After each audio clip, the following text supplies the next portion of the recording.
Hey, welcome back to Steve Reads a Comic. I am Shawn. Hello, Steve. Hey, what's up? Hello, Rob. Hello. All right, so Hello. this is our first week doing a video to try to bring Rob's enthusiasm level up for the show. Woohoo! So it's 100% genuine enthusiasm. You know what's funny is I've read everything for the comic except the last book, or what are they called? Issue. Chapters? Issue. Did you read it all at once, or you've been doing like an issue a day, or what are you doing? I've been doing till my eyes can't see straight. Oh, okay. No, this one's not as bad. Was it because you thought we were doing the comic today? I did keep harassing him about it. It actually wasn't. I'm kind of with Rob. Like, now that we're not doing a comic, I feel like I'm more laid back this episode. I was like, we just watched a movie. It's like 2 movies. I'm not saying it felt like homework, but it's a more laid back vibe this episode. Well, the host Shawn has nothing to do all freaking day, so he just keeps adding shit. I swear to God, I do plenty throughout the day. Hey, okay, we're gonna watch RoboCop. Cool. Oh, hey, wait a minute. Watch what will we watch? Afterlife. Ghostbusters Afterlife. Yeah, and it's gonna be a pain in the ass to get Steve's password to watch it. You'll have to spend 3 days doing that. I gave you the password. Great. It takes 3 days to enter that password. You can go back to 8 characters. No, I'll never. Yes, thank you. I'll never forget that password. I'm using that in all my new passwords now. I'm switching it. No, well, Rob, I just figured you're watching stuff anyway. I just am co-opting your TBS, USA, TNT. Nah, watching. I'm just giving you a hard time. I know, but I also know that you like to watch stuff, but you don't like to use apps. I'm trying to get you to use apps to watch. I use apps all the time. I use TV because I watch a lot of sports stuff, and like when I'm eating, I just turn. It's easier to turn on the TV and watch TNT, and The Matrix was on. Do you have a smart TV, right, or no? Yeah. It's smart. It's one of the first smart ones. Semi-smart. Probably a little slow. Do you have like a Fire Stick or an Apple TV hooked up to it? Yeah, we have Apple TV in the living room and then Fire Stick in the bedroom. I think you'll grow to love this new format. I really do. But yeah, I did throw in Ghostbusters Afterlife because I've been wanting you guys to see that since it came out in November. Yeah. So. Oh, and then you threw in another tidbit at the end today. I'm like, Jesus Christ. Did you watch that? Yeah, I watched that. It was 90 seconds, man. I knew you hadn't had a chance to watch the show, but I just wanted you guys to see that much. So let's start with is it already out? Came out today. Yeah, just came out today. Oh, good. I got something to watch. Let's tell the viewer. See, what are you going to do? You're going to watch a bunch of shit now. Yeah. Yeah, but I watch shit. Shawn, tell the listener what we're talking about. Peacemaker, the John Cena character from James Gunn's The Suicide Squad, the 2020 Suicide Squad movie. A character that I know I had never heard of until they started doing promotional stuff for the Suicide Squad. And the character just looks so ridiculous, like straight out of the comics, that I was immediately intrigued. And then I saw how the character was portrayed in the movie, and it just cracked me up. So I fell in love with this character. And he's been around like years and years and years and years, and I've never heard of him. So I watched Peacemaker, and I'm not going to go into spoilers or anything, but the first 3 episodes are out on HBO Max right now. That is the correct app. And it's an enjoyable romp of a show. And I sent Steve and Rob the intro to the show because I just watch this. Every time the intro comes on, there's a little skip intro option. And it's like, go away. I am watching this. And I just sit there with the dumbest smile on my face. Weren't you the person that said you didn't like dancing last week? So, you didn't like it when Harry Potter was dancing, but you're okay. Oh God, that was terrible. This is comedic dancing. There's this could be funny. And also it looks like it was choreographed by someone like me, like who doesn't understand like fluid motions when you're right. No, everybody else was fluid. John Cena looks like a fucking No, everybody's doing, you gotta look like even like what's her name? Jennifer I watched Holland. it twice. Yeah, she comes out and she's like a robot, and it's fucking hilarious, and it's intentional and it's funny. Yeah, but at least some of them look fluid. A little bit, but the choreography is terrible and it's great. And it's just goofy, and it's got this fantastic song that I'd never heard before that I immediately had to go to Spotify and listen to. It's called like "Do You Want to Taste It" by the Wigwams or something like that. They sound like an 80s hair band, but this song is from 2010. Yeah, it's very catchy. Yeah, it's like it's been in my head since the promo started playing, and so I was like, all right, you guys at least have to see the intro to this show because it's fucking great. Yeah, I didn't even know it was out. That's great. I got something to watch. I didn't either. Shawn texted me today. He's like, I just watched Peacemaker. I'm like, what? It's out? Shit. Oh, thanks for texting me. I sent Steve a collectible of the Peacemaker. I was like, dude, I ordered this. As soon as I watched Peacemaker, I was like, I need a Peacemaker collectible in my house now. I thought you were done with that. I'm done with small stuff. I'm done with the toys. See, big stuff, just big. I mean, I do have some of my old small stuff still, but big stuff. I want big collectibles. You just can't help yourself.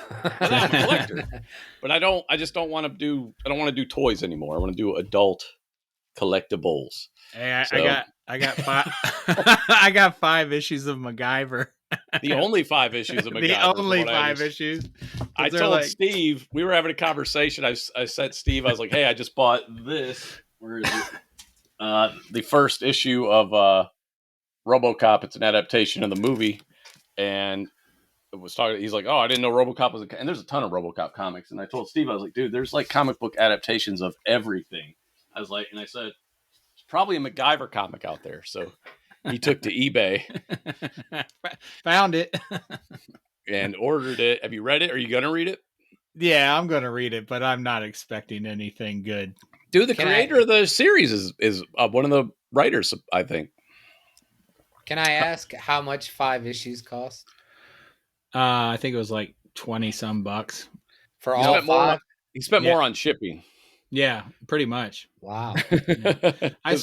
I bought issue 4 of the latest Nick Spencer Spider-Man run, just issue 4, and that was like $15. It was like $7 for the comic and then $8 for shipping. But I couldn't find it in any of the comic stores down here. I was like, fuck it. I was missing that number 4. I was like, I'm getting it. But yeah, shipping. I was like, I'm never buying single issues again. Life of a collector, not a creator. We are collectors. Collector. So the first 3 episodes of Peacemaker, were they enjoyable? Did they get progressively better, or what do you think? Don't spoil it, but just did you like it? It's a story. I mean, it's an overarching story, so I don't. I wouldn't say they get better per se. They're all solidly entertaining. Not all the jokes land, but the characters are likable. It's a good setup so far, and I'm intrigued. I'm very excited for whatever's happening in the next episode. You're smiling as you're describing this. I can't wait. I can't wait to watch this. I gotta ask: Is Peacemaker in this? Oddly enough, he's in it a lot. Is he the title character? He's almost like the lead character of the show named after him. It's a very strange decision they made. Kate Bishop's like, hey, what's up, guys? Right. He's trying to get some screen time. Oh man, no, he's definitely the lead, but he has a very strong supporting cast. I was watching it while I was waiting to do this. I was rewatching everything I had already watched, and man, just a good time. It's a good time. James Gunn is fucking amazing. I have a movie picked out for 2 weeks from now. And the movie I wanted to do was actually the first James Gunn thing I ever saw, which was a movie he did called The Specials. I don't think he directed it. I think he just wrote it. But it's like from 2000, and it's basically kind of like a parody of the X-Men kind of. But he's always had like a really strong grip on superheroes and stuff. He's always been into comic books, and he just... It's also really cool to take a character like Peacemaker, who I'm guessing the majority of people have never heard of, and you kind of have a little bit more you can do with it. You don't have to worry about excuse me, you don't have to worry about fanboys freaking out because of how you portrayed the character. But at the same time, I went and read some issues of Peacemaker from the 80s, and it's actually really true to the character too, but just a more comedic take. Yeah, I'm going to watch those 3 as soon as we're done here. Excellent. I didn't really care about him in the movie, but after seeing that intro that Shawn sent me, I'm like, I'm so on board. I loved him in the movie. I can't believe you. I thought he was my favorite thing. I didn't hate him. I just was like, meh. He was my favorite thing in the movie. He was like, he just stood out. His lines, the way John Cena portrays him, the fact that John Cena shows up at every promotional event in full costume. I'm like, dude, that's awesome. You know what I mean? Could you imagine if Michael Keaton showed up as Batman for promotional stuff back in the day? How cool that would have been. What do you think of his costume? Dude, I love it because it's, again, straight out of the comics, bright red, bright blue. Like they're not, you know what I mean? Like, you know how like Captain America, they like tone it down. Yeah. It's just straight out of the fucking comic. And it's funny because the actual makeup of his costume, I'm like, with a different color scheme, it would make a good Wolverine costume. Like the way it fits, the shorter boots. It's very similar to Wolverine's costume, just again, with a different color scheme and a different mask and helmet. So that just tells me they could pull off a Wolverine costume, in my opinion, after seeing the way they did Peacemaker. Well, you should be getting some X-Men here soon. I hope so. I'm sure. Did everybody watch Boba Fett this week? Yep. Rob? So, what happened? Did you watch Boba Fett? I don't remember. When was that? Friday? It came out Wednesday. Came out yesterday. Yesterday? Yeah. Shit, I forgot there was a new Boba Fett too. I've been busy. Damn it. I got a lot of catching up to do. You do. How'd you not watch Boba Fett? Because I had to do the homework he assigned. I had to watch 2 freaking movies. But it only came out yesterday. You didn't watch it? Did you watch it yesterday? I watched Afterlife. You texted me Tuesday. Yesterday. You texted me Tuesday to watch Afterlife. Well, no, that was you texting Steve, wasn't it? Dude, I've got so much shit on Boba Fett. Right? I do too. I have so much I want to say about Boba Fett. All right, I got to give one thing away. Why didn't you assign me Boba Fett? Because I thought that was just you had to do Afterlife. It was a given. I had no idea I had to assign the weekly Disney Plus shows. I wake up at 5:30 every morning, and the first thing when I wake up is I got to hurry up, get Aiden up, get ready. I don't have to just go watch Boba Fett. I don't have that luxury. You didn't watch any TV last night? Yeah, I watched Afterlife. Okay. I just feel like you watch a lot more TV than you care to admit to. I think you think I have a lot of time, and I don't. You woke me up at 7:00 on my vacation, and you were already watching TV. When was this? Like you already had the TV going. I come out, and you had some sort of Batman cartoon on. Like I feel like we're not being as forthcoming as we should be. That was a anomaly. I will just say decisions were made. Dude, I just gotta say, and I mean, you can call this a spoiler. I don't think it's a spoiler though, but like, man, it's a spoiler. Decisions were made, and the one decision. Oh, come on, Rob! Like, put your headset back on. This guy who looks up everything acts like he cares about spoilers. He literally looks up every single thing. Is he done? He's just going to start again. You look up everything. How dare you take? I don't look up hardly anything anymore. You look up everything. Anything that I care about. I never wanted to see Boba Fett fight in his underwear. That's all I wanted to say. That's just something. That's an image I never needed to see. And I just don't. That means he gets attacked in the in his chamber. And his back to And I just that is not. It's just weird because it's like it's not bad, but it's like there's a part of me that's like kind of wish they never made a Boba Fett show. No, it's not good, dude. There was some Fast and Furious elements in this. Oh God, I wasn't even bringing that up yet. I'm letting Rob see that. That's a spoiler. That's a spoiler. I have a lot to say about that too. That's a true spoiler. I'm not mentioning that. You got to experience that. That's Please don't say anymore, Steve. I don't want him You to guys experience. really want me to keep doing a podcast? Or shut the hell up. We thought you'd watch the fucking what everybody's talking about. We thought that you would have seen that. It's the fucking zeitgeist. I haven't seen nothing on Boba Fett. Okay, so right, I'll just watch it. Go watch it tonight. Nobody in my circle's talking about it. Nobody except you two. We're your only. We are your circle. What we're your circle, about? Dude. You don't have a circle. That's all we talk about. All right, so Steve, God damn you, just God damn it! I literally forgot about that because. How do you forget about that? You know why? Because you block out trauma. That's what my brain has been conditioned to do. So. I mean, you know me, I love Fast and Furious, but I like my Fast and Furious separate from my Star Wars. I have another comparison that I'm not going to state. Actually, no, I will state it. Power Rangers comes to mind. Power Rangers comes to mind in reference to what you're talking about, Steve. Do you know what I'm saying? Do you know what I mean? I know exactly what you mean. Yeah. All right. All right. Stop. So let's let Rob watch it. There's no spoiler. Rob is champing at the bit now to go watch. He's like, I've got to see what's happening in this show now. We can pause it and pick up in an hour. Dude. All right. So, oh God. Yeah. There's a part of me that's like, I wish he had appeared in The Mandalorian, done his badass shit, and just kind of maybe just went away. Walked into the sunset. Yeah. I kind of wish my heroes, Neo and Trinity, would have done the same thing. Right. So, yeah, same page, same energy. Now, I'm not spoiling anything, but this one hurt. This one hurt a lot. And I mean, I'm not even a giant Boba Fett fan, but I was like, all right, hopefully they can pull all this together.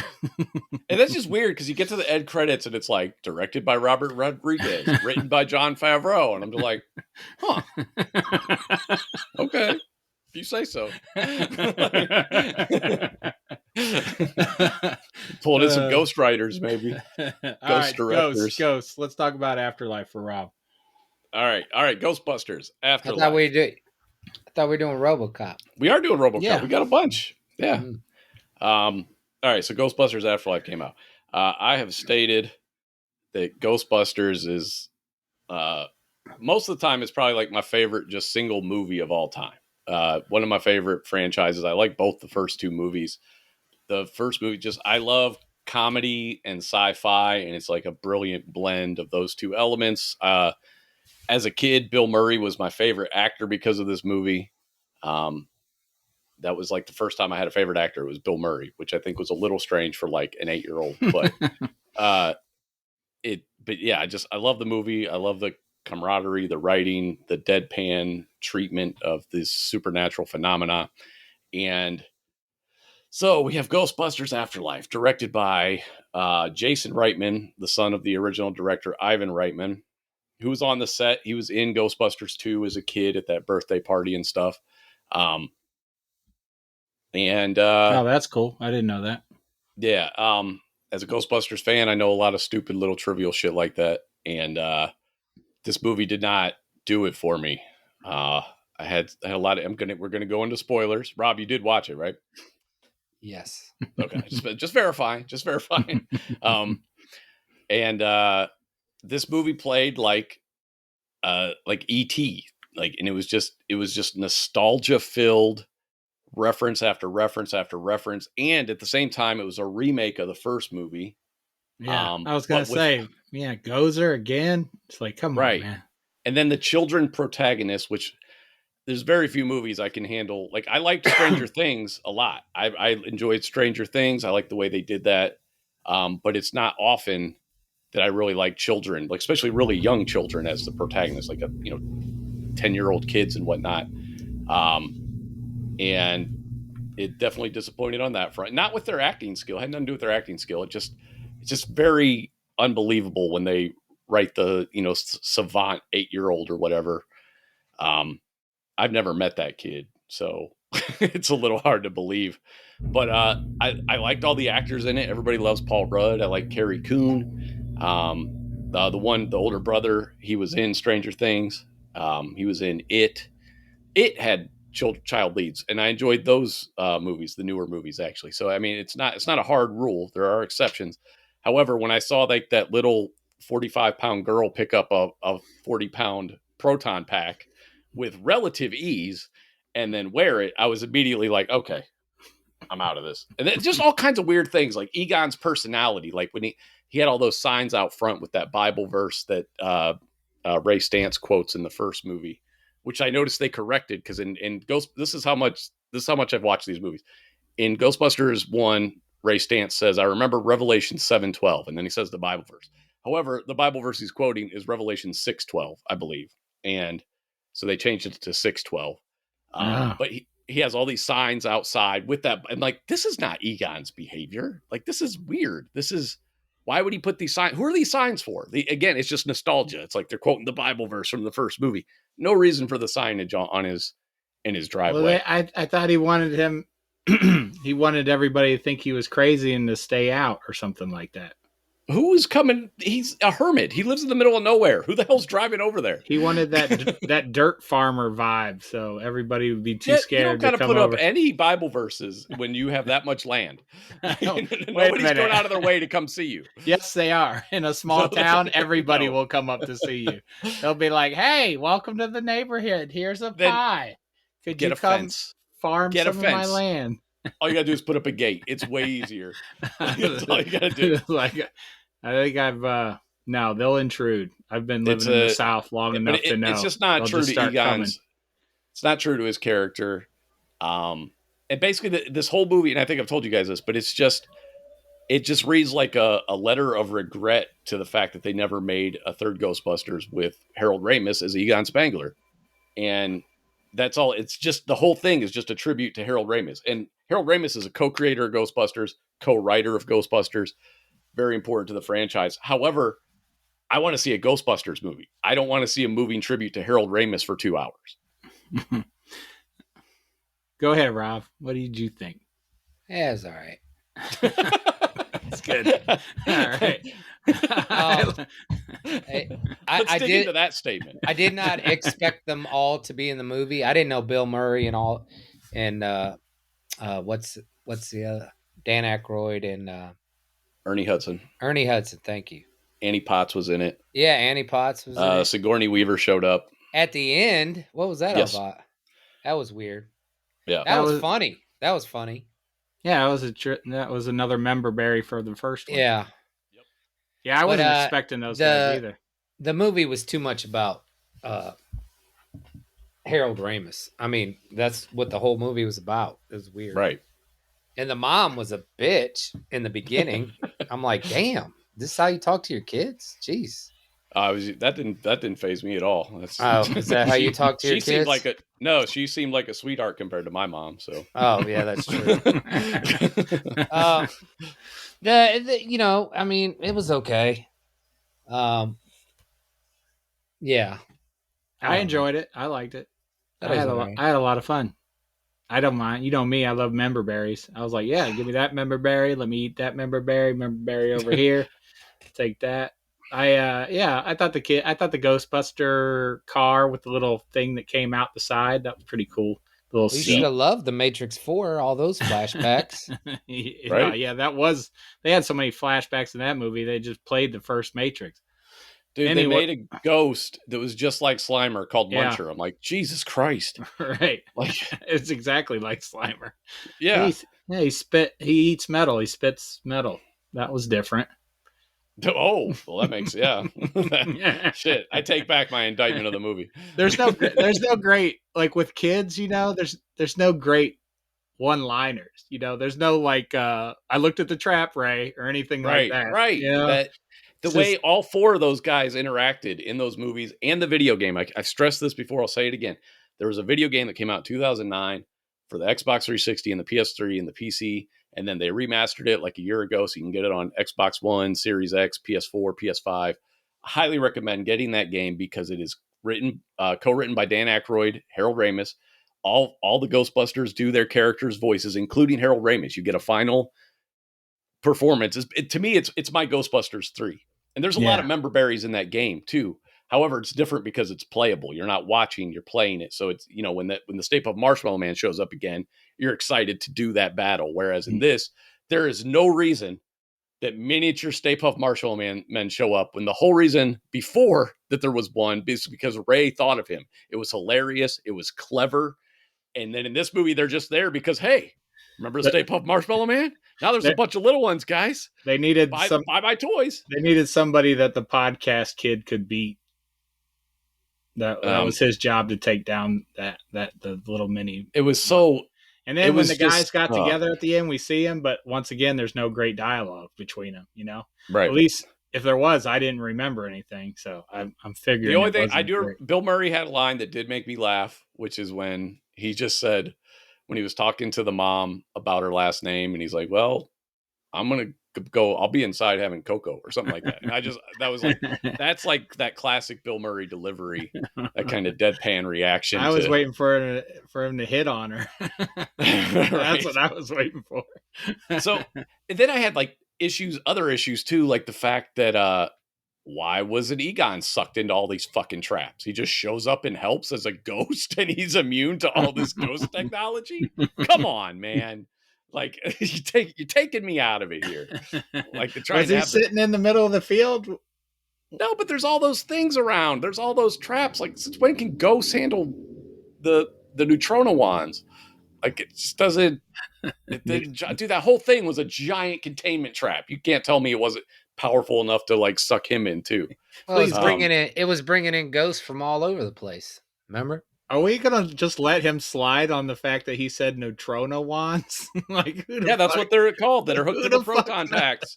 I'm a huge fan of Ghostbusters. That's my whole point. I get it, especially after that fucking reference. Yeah, I had fun. But it wasn't anything. And here's the thing, though: it's not a terrible movie at the same time. Like, it flows. Again, the characters are likable.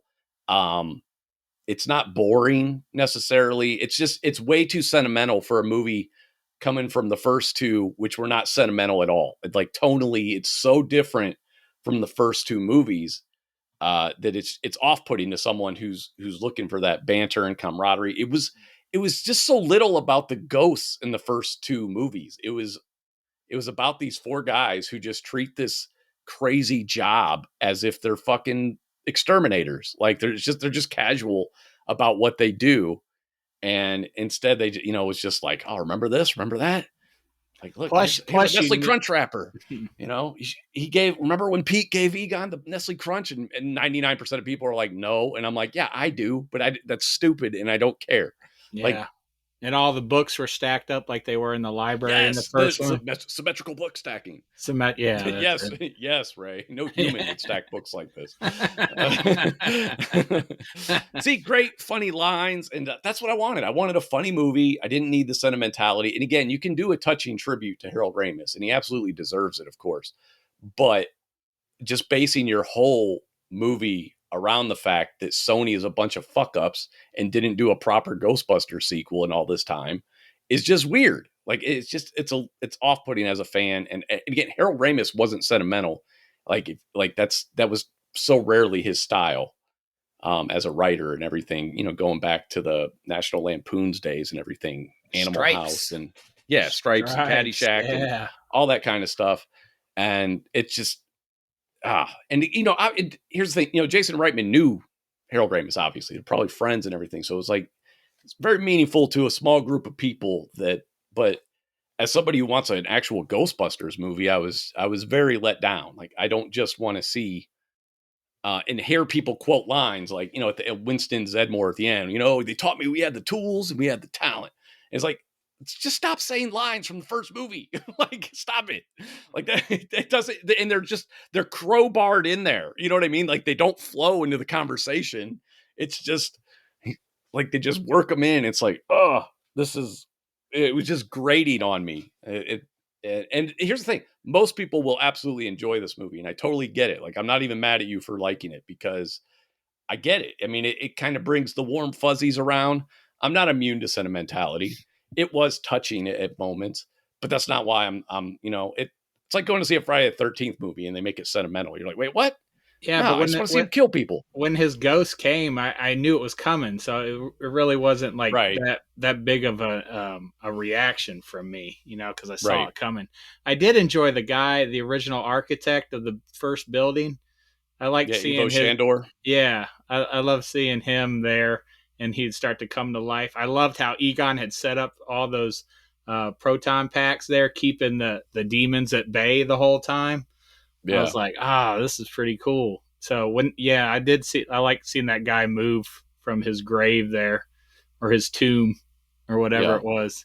That was kind of cool. That's something some Jeff Bezos would do, or some one of those rich fucks. Or is already done. Who knows? Yeah, it's already done. There's probably like Rockefeller somewhere waiting to be revived from his cryostasis. Right. It's the same scenario. He's just got his like little grave next to a pit from hell. That was interesting. That was interesting. That was fun. My kids were freaking out. They're like, "What is happening?" Have they seen the original? You got to show them the original, man. No, we watched it after we saw this one. Oh man. Yeah, should have went the other way. Yeah, we haven't watched Ghostbusters 2 yet. That's a fun one. That's got some funny. That's an underrated sequel, in my opinion. People hate that one. I think it's not as good as the first one, but it's very funny still. And Maggie and I quote lines from it all the time. Everything you are doing here is bad. I want you to know this. like stuff like that. Good lines in there. I'm a voter. You supposed to lie to me and kiss my butt? Great lines of Ghostbusters too. Good stuff in there. So yeah, as a Ghostbusters, like a hardcore, I love that franchise. It meant a lot to me as a kid. Steve, you probably remember I had a bunch of toys. Oh yeah. That I had to keep hidden, that my neighbor would take me to buy the toys after I would steal money so I could buy toys. Dude, you built a fucking proton pack out of like cardboard or something, didn't you? I did. I was always making shit out. I made a turtle van out of cardboard that I could actually sit in at one point as well. It was legit too, man. It's pretty good. But eventually I got a proton pack. They had like a $20 plastic proton pack that I was able to buy. And but yeah, I love the franchise, and I'm glad the franchise endures, but I was hoping, they would kind of. And dude, I hate the 2016 one, but they at least had the premise right. I was going to say, like, did you like this one more coming off of the 2016 one? Like, if there was no 2016, would you have disliked this last movie even more? I don't know. Because again, I do understand. I mean, I get the whole devoted to Harold Ramis thing. I do understand that, like, on a human level. But again, it's just, I don't know.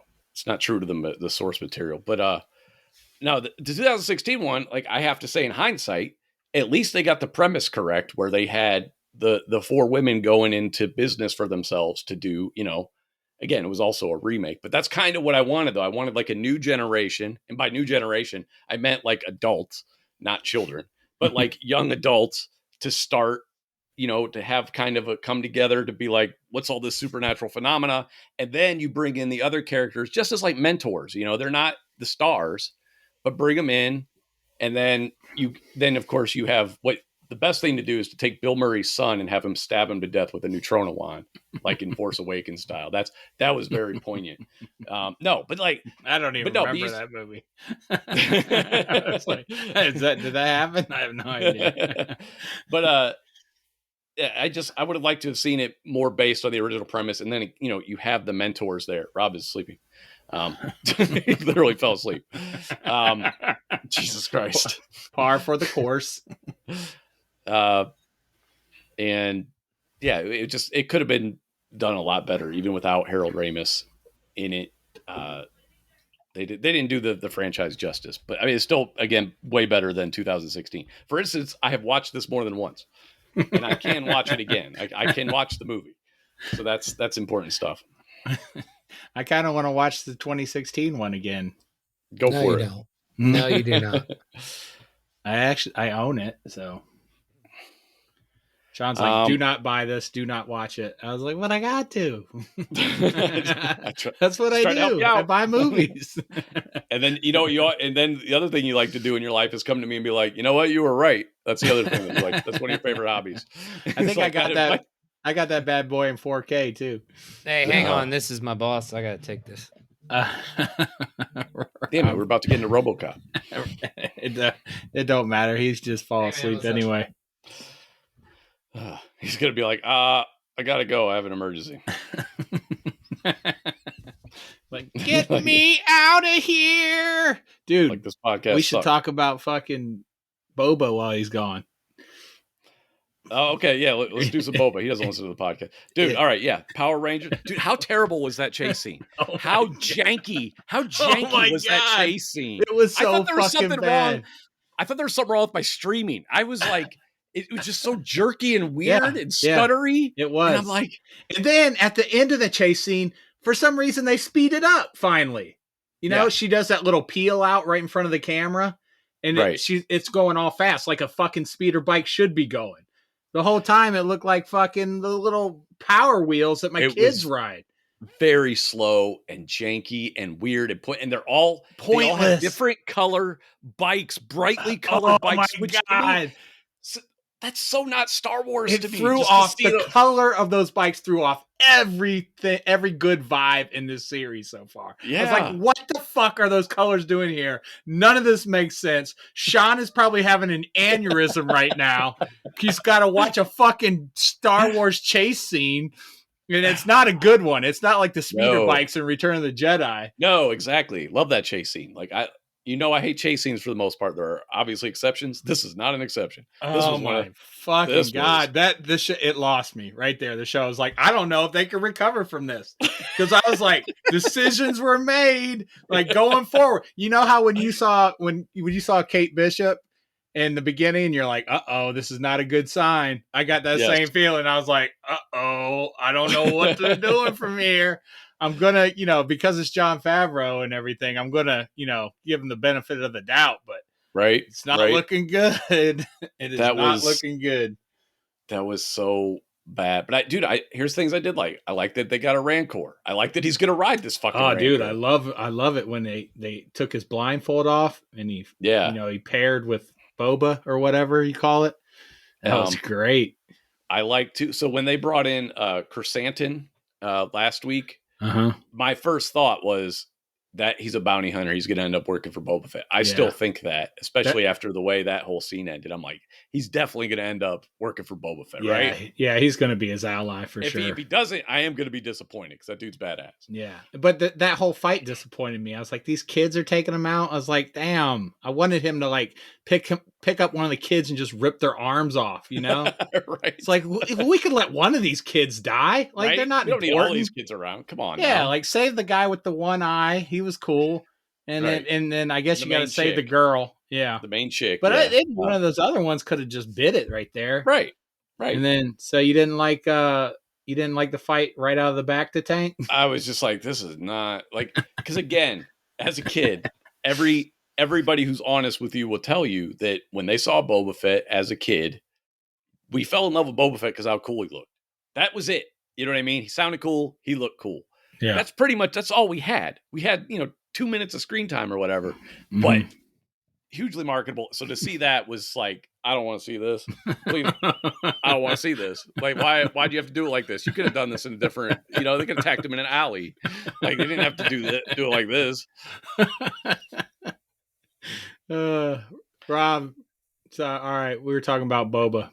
Yeah, we went into Boba Fett while you were gone. We had to get some stuff off I don't listen to this podcast anyway. So. Well, that's why we kept going.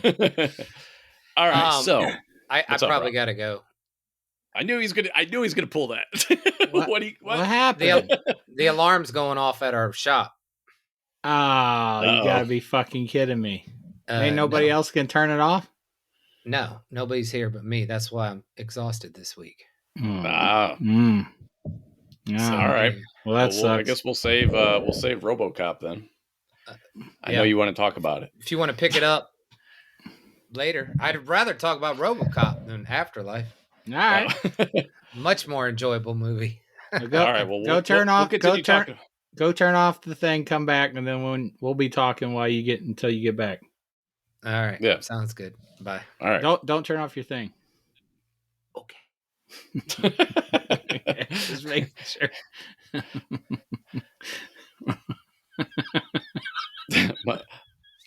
Molly's gonna come in the. She's gonna come into the room. She's gonna have like a towel on at some point. You're like, oh. Oh man, I saw Molly's tits again. Oh yeah, recently. Oh, you're saying no? I'm saying if she walked in. Gotcha.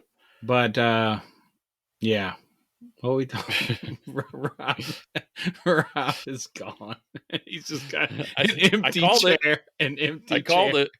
Did I not call it? I totally called it. All right.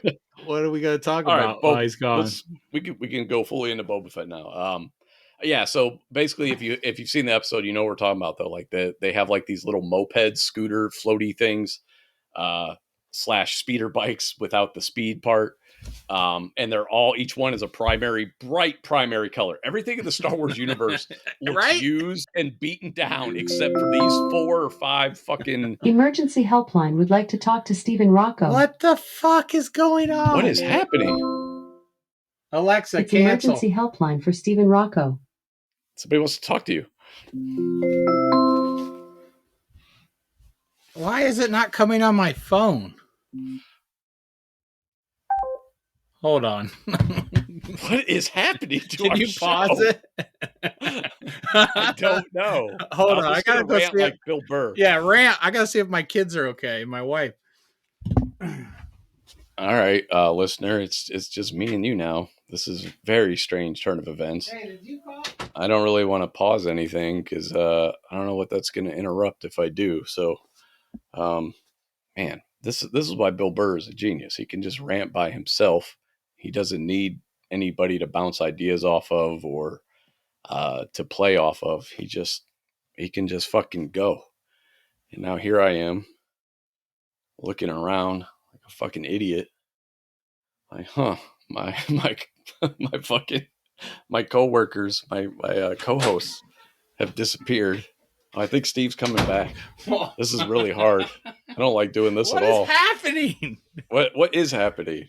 Please get your head. What is happening? The wife and kids are fine. They're down there eating dinner. So Alexa is calling me. She's like, there is an emergency helpline. So I don't know what does she need more money? I give them money every day. Like, what do you want? Dude, I had to talk for like 40 seconds. It was the hardest thing I've ever done. Dude, yeah, you couldn't do.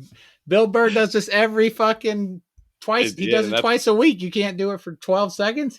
And that's why he's a genius. That's why he's rich and famous, and I'm not. What did you talk about? I literally just described things I saw in my scope of view. I was just like, I'm staring at a Mandalorian helmet right now. Well, all right. My wife and kids are fine. What the hell are we talking about? We're talking about Mandalorian. Oh, the colors. Like, they don't belong at all. Anywhere in the Star Wars universe. Power Rangers, Voltron-ish. It was just fucking weird. Like, as soon as I saw those bikes, I was just like, what? Why are they painted like that? Right? Dude, as soon as they introduced the kids, well, first of all, the whole scene with I forget the actor's name, but he's Stephen Root. Yeah. I was like, all right, this is kind of boring.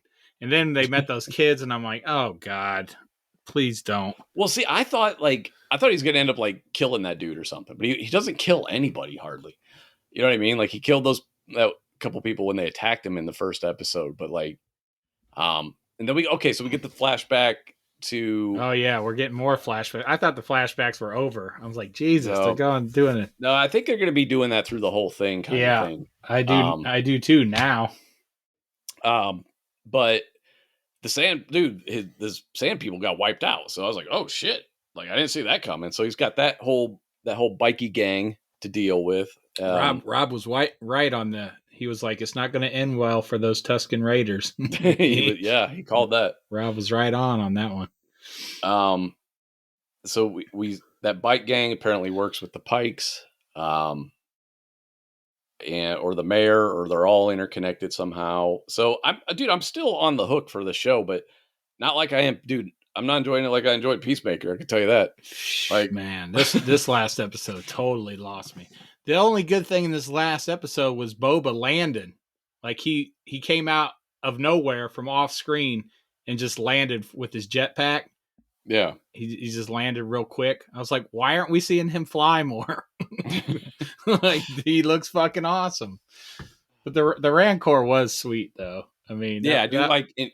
That's cool. Gonna pay off. I know that's gonna pay off. And again, slow burn, but yeah, it's just very. Do you remember that episode? And I think it was maybe Clone Wars or Rebels. I can't remember which one, but they had one where they caught a Rancor. I thought.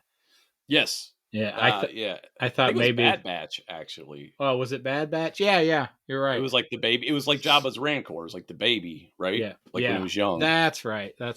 Okay. For a second, I thought they were gonna have that be the same one, but then I was like, no, it's not. It's not it. Yeah, that was Jabba's, I believe. But yeah, I am excited about the Rancor stuff, and then I'm excited that, again, I assume Chrysanthemum's going to come back. He will. It just seems like a waste of a Wookiee otherwise, right? Yeah. So we knew the Pikes were vicious, and they continue to be vicious. And they're conniving. Yeah. You know? Yeah. But again, though, that was like, the Pikes aren't necessarily that gang is different from the Pikes, right? Like with the graffiti. Oh yeah. I think the Pikes are using them, like hired labor. The Pikes are we're paying them for protection. That was what that whole conversation was about. And Boba's like, well, I'll go take care of them. And then he comes back and it's like fucking Luke Skywalker all over again. Yeah.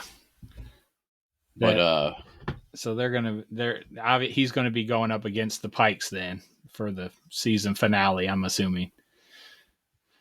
With BK, Black Chrysanthemum, at his side, and whoever else. Well, who the fuck? Does he got any more Raiders, or is that all the ones he knew? Yeah, see, and that's the thing. We don't know. We don't know if there's any more Tusken Raiders that he's allied with. But yeah, he's got his little gang now, though. I know what I could talk to you about. You got to watch that. You got to watch that Yellow Jacket show on Showtime. I'll give you my login if you want to watch it. It's fucking really good. Yeah, way better than Boba Fett. I can tell you that. Dude, this just oh my God. I don't know where the fuck they were going with the stupid bikers, man. It was so fucking dumb. I was like, how do you let this go through? Like when you're thinking shit up. Why did you let it doesn't make sense for their characters either. So they're thieves, but apparently they're doing really well because they have all these cybernetic enhancements that clearly aren't cheap. Yeah, they can't. And they got the only polished piece of metal on Tatooine, basically. Like the upkeep on those things has got to be insane. And they're bitching about paying too much for water or something. It's like, well, you're obviously doing all right. Jesus Christ. Right. Very weird. You have the only non-rusted metal on the whole fucking planet. Right. I was thinking of Yellow Jackets because the main girl in that gang, she's in Yellow Jackets. She plays like a young Juliette Lewis, and she's really good in Yellow Jackets. I feel like I've seen that girl before in something else too. Yeah. Do you know her name? I do not. Just, like I said, I know her from watching Yellow Jackets recently. The season finale is coming up like next week, and I'm really stoked to see how this season's going to play out. But yeah, I was very excited to watch Peacemaker though. After that chase scene went on so long, I was so like, mad. It's like Shawn probably turned off the TV. Oh my God! Please turn off the TV. I was just staring at it. I'm like, is my streaming messed up, or is this the slowest, jankiest chase scene I've ever seen in my life? Yeah, the who's the guy in the car? What's his name? I don't know his name. The mayor's. The major domo or whatever. Yeah, the major domo guy. Whatever his name is. Yeah, I was like, God damn, this thing is going awful slow. Like, why have they not caught up to him yet? It was horrible. Way too long. It was horrible. So, do you see what I mean about chase scenes being unnecessary? Because again, there's typically two outcomes: they catch you or they don't. They could have just caught him outside. You know what I mean? Like we could have avoided all of that and whatever budget they may have spent if they just would have grabbed him outside. Well, you can make the chasing good, first of all. Like it wasn't even good. It was slow. It was all jaggedy. It was very strange. And just it's like weird. I said earlier. Like I had no problem with the Return of the Jedi on the speeder bikes. Yeah. Because that was intense. That was amazing. It was super fast paced. It looked cool. This was, man, just decisions were made. Oh man, disappointing, dude. Did you watch that? I still think they can pull it out, though. I think, yeah. I'm not put off enough because there's enough going on that I'm interested in. Mm-hmm. But yeah, when he goes in to talk to the Pike guy, and he's like, "Hello." You know, he's like, "Hey Thor, somebody's being mean to me on Fortnite again." It's like, oh, don't do the Kiwi voice. Like, can you dub this guy? Just dub him, because like it's just not intimidating. There's nothing intimidating about Boba Fett's voice anymore. Man, finish my drink. I agree. I agree. It'll be all right. Yeah, I'm just like looking at my Boba Fett stuff. I'm like, I could probably sell this now. So it's seen the best of its days. Yeah, I'm just like, kind of put me off Boba Fett. And dude, they can rally. They can bring me back on. I'm not all the way gone, but man, it is. All right, let's get off this. What else did you? Did you watch the pitch meeting for Hawkeye? I did. It was great. It was great. I love that guy because he notices a lot of the same shit I do, and I fucking love it. Pointing out, and he called it. What did he say? Oh, because I said that the villains in the show were like Power Rangers. It was like Power Rangers meets Full House was the vibe of the show to me. Or no, Power Rangers meets Saved by the Bell. And this guy was saying, he's like, the villains are basically cartoon characters. I was like, yes, nobody feels like they're in actual danger in that fucking show. But yeah, seek out the pitch meeting on YouTube for Hawkeye. It sums up a lot of the issues I have. He talks about Hawkeye and the Christmas tree. And just all the way, he's like, I liked what he said. Somehow Kate Bishop doesn't explode when Kingpin hits her. I was like, right. We were all thinking that.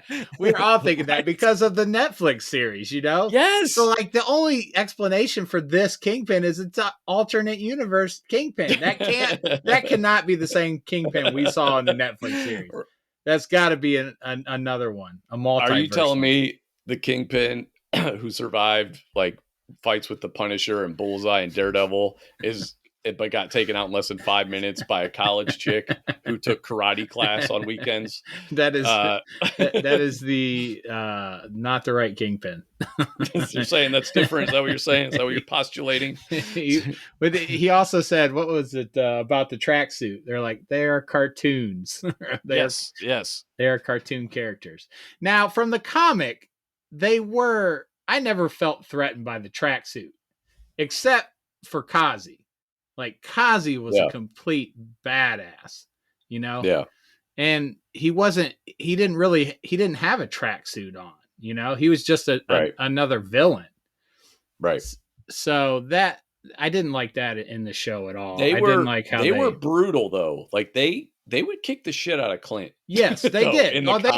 They did. But because of the dialogue, I never felt threatened. Well, they were inept and they were clearly low level and doing what they're told. But again, this was Power Rangers level bad though. Where it was just like it wasn't them talking about concerts at the end. Bad. You're right. And dude, when he mentioned too, like when Yelena shows up and Echo is fighting too, and then they just leave. And that's what and like when Hawkeye just left that one fight with Echo, it's like, why aren't you ending these fights? Why are people just leaving? There's no reason that people are leaving. The cops aren't showing up.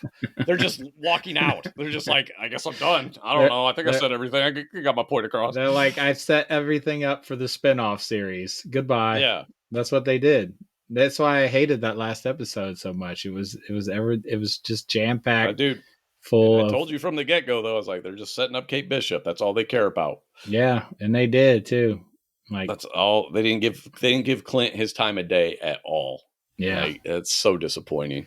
It's fucking bullshit, man. It's bullshit. You start writing shit, man. You gotta get. I am. I mean, you gotta like you got to head up to one of those executives and force your way in there with like a bomb strapped to your fucking chest or something. Like, you will read this.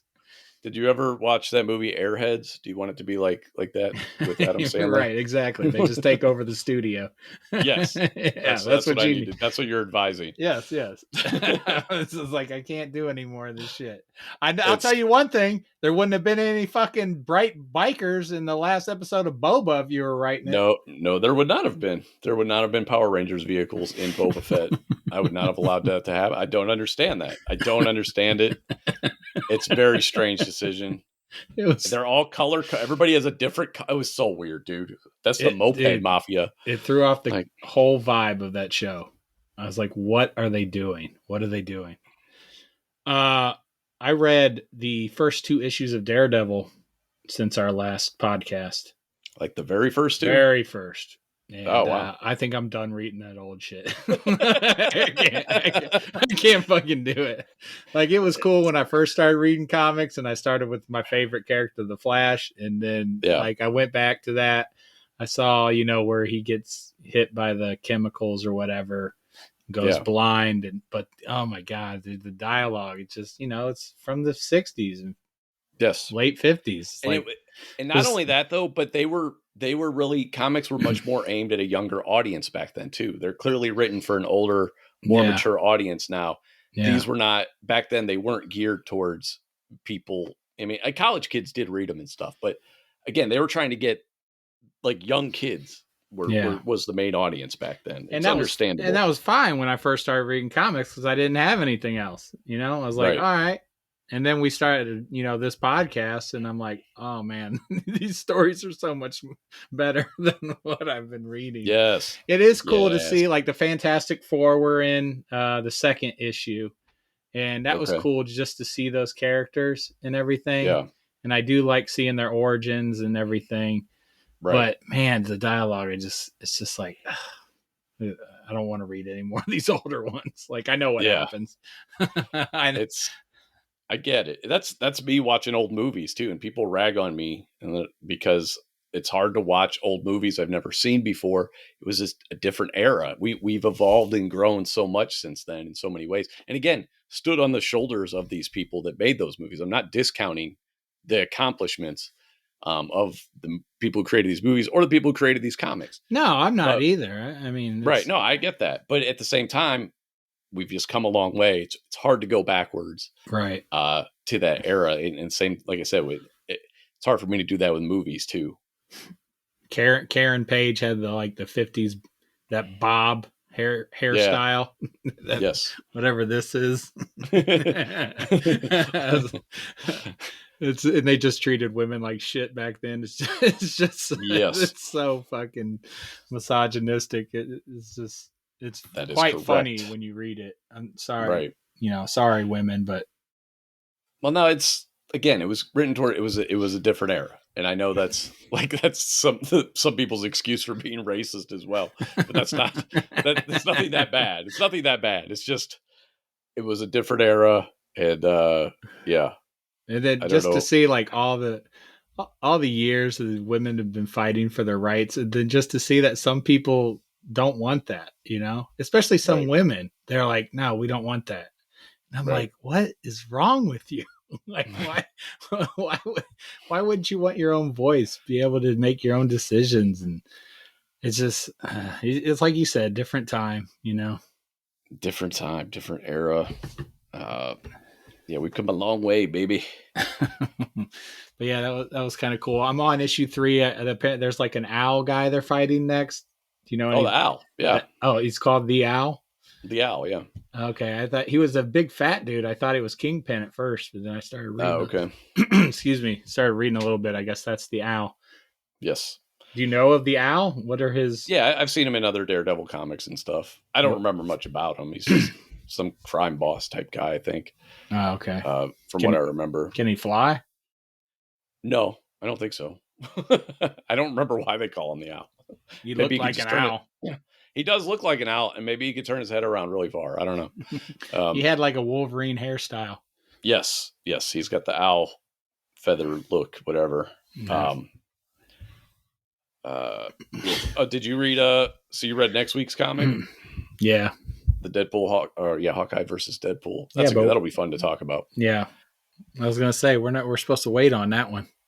Yeah, we're waiting. I just wanted to see if you had read it. What else did you trying read? to kill time. I've been on a big Wolverine kick recently, so I've been rereading some of my older stuff, and also newer stories that I've never read before. I don't know what happened. I just all of a sudden was like, you know what? I used to love Wolverine, and I just went down a rabbit hole. Nice. I watched some of the X-Men movies, played some of the Wolverine game on the 360, read a bunch of the old comics. So yeah, I've been on that kick. And like I said, I read some of the Peacemaker stuff, just to kind of see who this character was in the comics, basically. What year were those? The Peacemaker ones? The ones I'm reading are from the late 80s. I want to say 88. Okay. It's a 4-issue series. But I think he was created as far back as the 40s or 50s. Wow.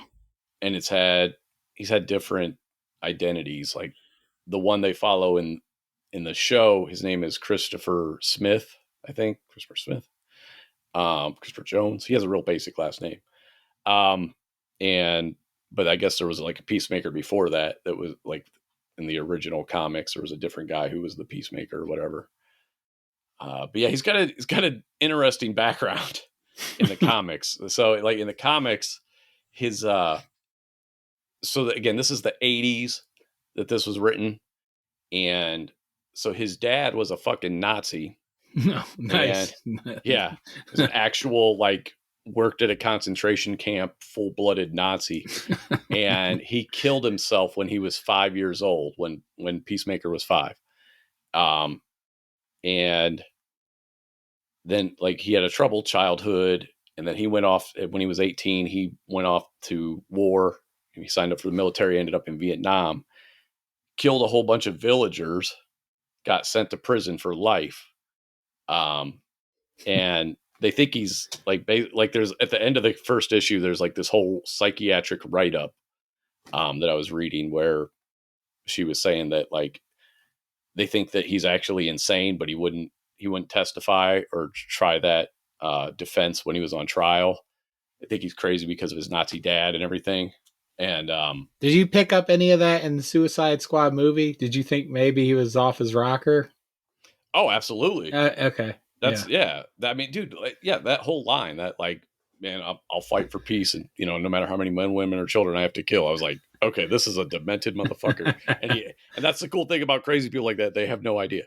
Right? So this guy is kind of like that. It's not, the series isn't funny, but he's been. So yeah, he gets out of prison. And joins this Peacemaker program, but that never pans out. So he just becomes the only Peacemaker, and he's driven, he sees visions of his Nazi dad ragging on him all the time. And he's super violent. He's just that. He has all these violent, aggressive tendencies. So they've brainwashed him. They've kept all the violent tendencies, but they're trying to control who he goes after. And they're, the government is, so all the elements, a lot of the elements were there though, that James Gunn had put in the Suicide Squad movie. I'm going to have to watch that Suicide. I only watched it once. I'm going to have to watch it again. I watched it 3 times. Oh, it's so good. The fact, when he kills Rick Flag, he's very upset about it. Rick Flag is an American hero. He's a patriot. Yeah. But he will do anything to complete the mission or whatever. And, man, I'm having a great time with the show. I can't wait for you guys to watch it because I think you'll dig it a lot. Nice. I'll check it out. You'll meet a character named Vigilante. I'm actually familiar with Vigilante. I read a 6-issue miniseries, I don't know, 10, 15 years ago that came out. The DC had put out about Vigilante. It was written by Bruce Jones. I was big into Bruce Jones, the writer at the time. I do not remember the miniseries. I still have it. But the costume that's in Peacemaker, it looks pretty much just like the one in the comic. The character is completely different, however. I hate this costume. Oh, you hate the costume? I hate I'm talking about Vigilante's costume, but Peacemaker's is the one I hate. I love it because it's so absurd. Like I just it looks so stupid. and you got to look it up. That's like straight out of the comic. That's why I like it and it's so faithful and ridiculous. And I'm just like, and he just wears it with such pride. I love it. I'm not saying you have to, suit him up like the first X-Men where it was just all black jumpsuits or whatever, but tone it down a little. Well, that's the thing. Even in the Suicide Squad movie, you pick up on though that like he's red, white, and blue, true-blooded American, and that's why he wears the outfit. He wants to look like this beacon of pride and all that stuff. And I get it. It's just not doing it for me. I think it's great. I think it's so funny. To me, it just helps the character even more. And that it's funny because the people on the show, everybody rags on him for wearing the outfit too. Yeah. But I'm glad they didn't change it to try to make it look cool. Like, man, I love what they're doing with this character. It's weird too for him to take a character I've never heard of. It's rare that I'm at least, usually I'm like, oh yeah, I read a story with that guy or I've heard of that guy. I literally never heard of Peacemaker until they started doing the movie, and I went and researched. I was like, oh wow, this guy exists. This is like, he's been around for forever. Yeah, that's cool. I love going in blind on shit. I have no idea. Yeah. And like I said, James Gunn can come in and just do whatever he wants with the character because he doesn't have any ongoing series. He clearly doesn't have much of a fan base. And I think he's doing some really, really fun stuff with the character. You saw the intro to the show. It's just fucking brilliant. I literally just sit there with this dumb smile on my face, just watching the intro. I did too. Singing along. I couldn't stop smiling when I was watching it too. It's so funny. It's just so good with the music and everything. And the music for the show is great, which is to be expected. It's James Gunn. I got to get a hair metal playlist together, man. It's like reminding me of all these. Dude, they play that Firehouse song. You remember we used to listen to that? Hell yeah, man. Remember Firehouse? Yeah, they play that at one point, and I'm just like, fuck, I got to get a hair metal playlist together. It's been so long. Dude, I was listening to Motley Crue like a week ago, and I was like, man, I was literally thinking that then. I was like, man, there's a lot of hair metal stuff I haven't listened to in so long that I think I'm ready to hear it again. Dude, Rob had all those cassette tapes, dude. I remember he had Firehouse, he had Warrant, he had White Lion, he had, White Lion. I fucking love that one White Lion song. When the children cry. And wasn't that their only song? No, they had another one. It was like Wait. I think it was called Wait. Oh yeah, Wait. I like that. That was all the lyrics. But I loved it though. I did. I'm like, I gotta get a hair metal playlist together, man. Europe, they had the one. Oh yes. The final. Yeah. They had a song called Carrie that was pretty good. Yep, Carrie. The love ballad. Dude, I know we could talk about that. I'm sure listener is dying to hear. So I finished Harry Potter. I watched every Harry Potter movie and the reunion on HBO Max. Yeah, you're Harry Potter fan number one now. Dude, spoiler alert, man. I was going to get into it. So I got to the last movie I watched. I think I was part of the way through the fourth movie when we did the last episode. But I watched the fifth movie, and I was just shitting all over the fourth movie. I was sending Steve and Rob these texts where I was just like, this is stupid. This is asinine. This is contradictory. This makes no sense. And I'm getting defensive in the text because I enjoyed Harry Potter, and I'm like, I can't help it. He's making me angry. And getting upset, and because it was just so bad. And then I watched the fifth movie. I did a complete 180. Or if you're a Trumper, I did a complete 360. But like, I just totally flipped. Dude, the fifth movie was fucking, it's my favorite one. It's the best one easily, but it was the first movie where. One? Is that Order of the Phoenix? Yeah, it's called Order of the Phoenix. Okay. But it's the first movie where our hero and protagonist, Harry, actually moves the story forward. It was an insane leap for this series to go 4 entire movies where this character is just like, I don't know, shit happens. And then all of a sudden he's like, look, dude, Voldemort's coming. We got to get some shit going on. Let's figure it. And then his friends come, Hermione and Ron are like, well, Harry, you've faced dragons. You've done this and that.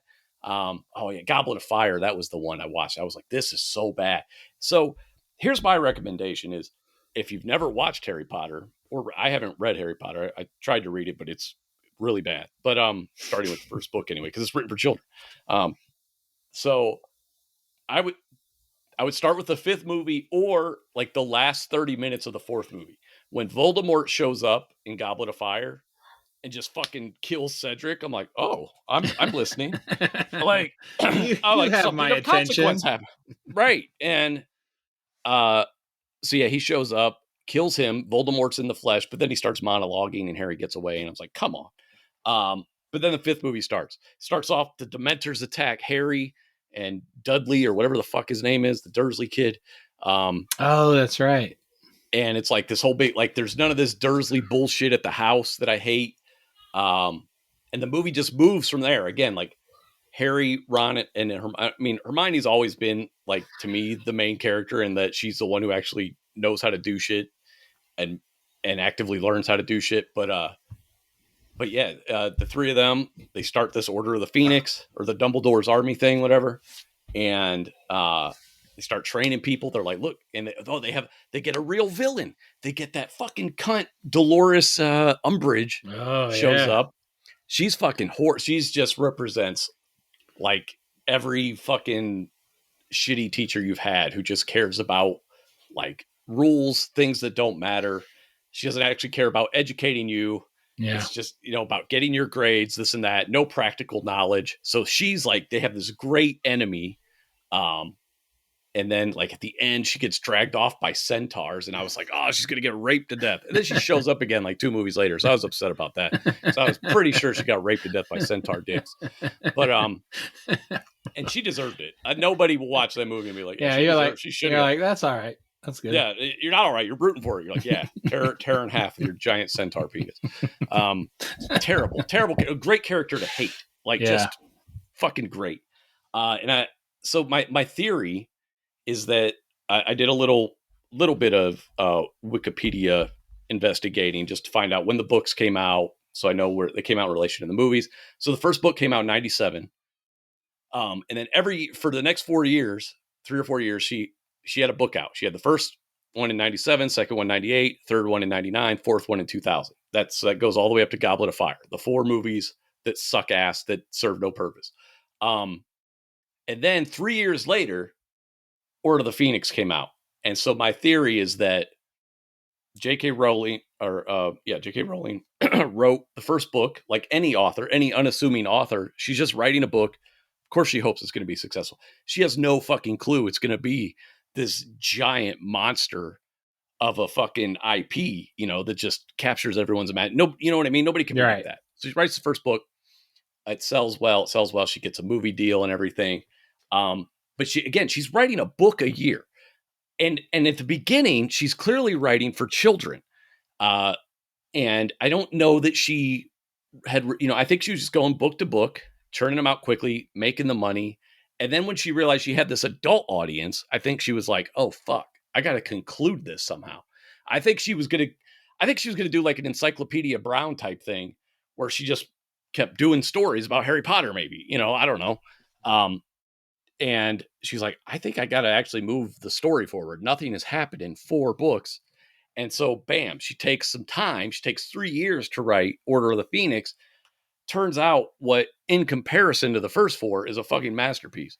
But shit starts popping off. So what about the books after that? Was it still like a 3-year period? Again, I didn't look after that. So I don't know. She probably did take a little bit longer. I can't say. But I was just kind of curious. I was like, what changed between book 4 and book 5? So I think, like I said, it was a matter of, again, she had this adult fan base. So all of a sudden she had to step up her writing. She was like, oh shit, I have to actually make something happen. I can't just be like, oh, cool, look, dishes washing themselves. You know what I mean? Like, she had to actually have events occur that had impact on the story. Some of us like dishes washing themselves. Thank you very much. Yeah, I know. You guys are ruining all media, by the way. Shut up. You probably got butterbeer in the fridge right now. I had a Gryffindor scarf on, but I took it off before. Actually, I would be a Ravenclaw. Let's be realistic here. But dude, funny side note. Maggie has been sorted into Slytherin no matter what app or anything. She gets sorted into Slytherin 100% of the time, and it's fucking hilarious. And I'm like, I feel like I should be in Slytherin. I'm like, I'm definitely Slytherin, but I never get sorted into Slytherin. But she has literally been like on the official Harry Potter Wizard World app and Slytherin. Every time she does like a BuzzFeed quiz, Slytherin. When we went to when we were at Warner Brothers studio and they had the actual sorting hat. Oh shit. And they held it over and it talks and it's like Slytherin. And it's like, I have video of that. And it's like, she's so salty about it. It's fucking hilarious. Welcome back, Rob. Good to see you. Everything all right out there? Hello. Hello. We can't hear. Can you hear me? I'm going on. There we go. There it is. All right. You guys are still talking? Yeah. Yeah, we're waiting for you. How's work? Is it burnt down? What happened? No, shit, don't say that, man. Come on. Oh God, that's right. I'm sorry. False alarm? It did burn down before. Yeah, no, I forgot. There's a couple cats they feed, and they're probably inside setting off motions. Oh, okay. Everything looked fine. So that was pretty quick. Place is empty. I was telling Steve though, and I don't know if I've told you this, Rob, but I think I have told you. But the fifth Harry Potter movie turned me around on Harry Potter. Yeah, I know. You texted us. Really good stuff. But yeah, so the sixth movie was it wasn't for kids by the time it got to the fifth. It was a little more adult oriented. So right. That's probably why you're 40. How old are you now? 47, 46? 45. 45. God, you're young. It's probably why your 45-year-old ass liked it. So. But here's the thing, my 20-something-year-old ass didn't like those movies either, and that was always my contention: is why do adults like these first four movies, where nothing actually happens other than dishes washing themselves and owls fly around and shit like that? That's like nothing of any actual weight occurs in those first four things. All right, so Order of the Phoenix, you're like, all right, I'm digging it. What happens at the Order end? of the Phoenix. What happens at the end of Order of the Phoenix? I don't remember these movies. Order of the Phoenix was the one where they find out they have this. They've had this pact for all these years, with Dumbledore, and they're the Order of the Phoenix. They're to stop. Who's the bad guy? Voldemort. Yeah. Oh, I shouldn't say his name. Okay. Yeah, right. That's why I always liked how Harry always said his name. I was like, yeah. Yes. That's cool. Yeah. I did. Because it doesn't fucking matter. But anyway, that they've had this secret group of people that was the Order of the Phoenix. That was so how does that movie end is what I'm saying. Oh, I don't remember that. Well, I remember Dolores Umbridge goes off to get raped to death by centaurs. That will always be the ending of the movie. That was for it. Me. That was it. Yeah, you got a true bad guy. She was really. Yes, we had somebody to root against, and somebody who was actually the kids were actually doing stuff, working towards getting ready for what was coming and everything. Loved it. Sixth movie was the Half-Blood Prince. That one was fine. Okay. It didn't blow me away. All right, let me tell you something about the Half-Blood Prince. That was much better in the book because it focused on Snape's love for Harry's mother. Yeah. More than it did in the movie. They really went into it and had like flashbacks. What are you trying to say? It's all about the love? No, I'm not.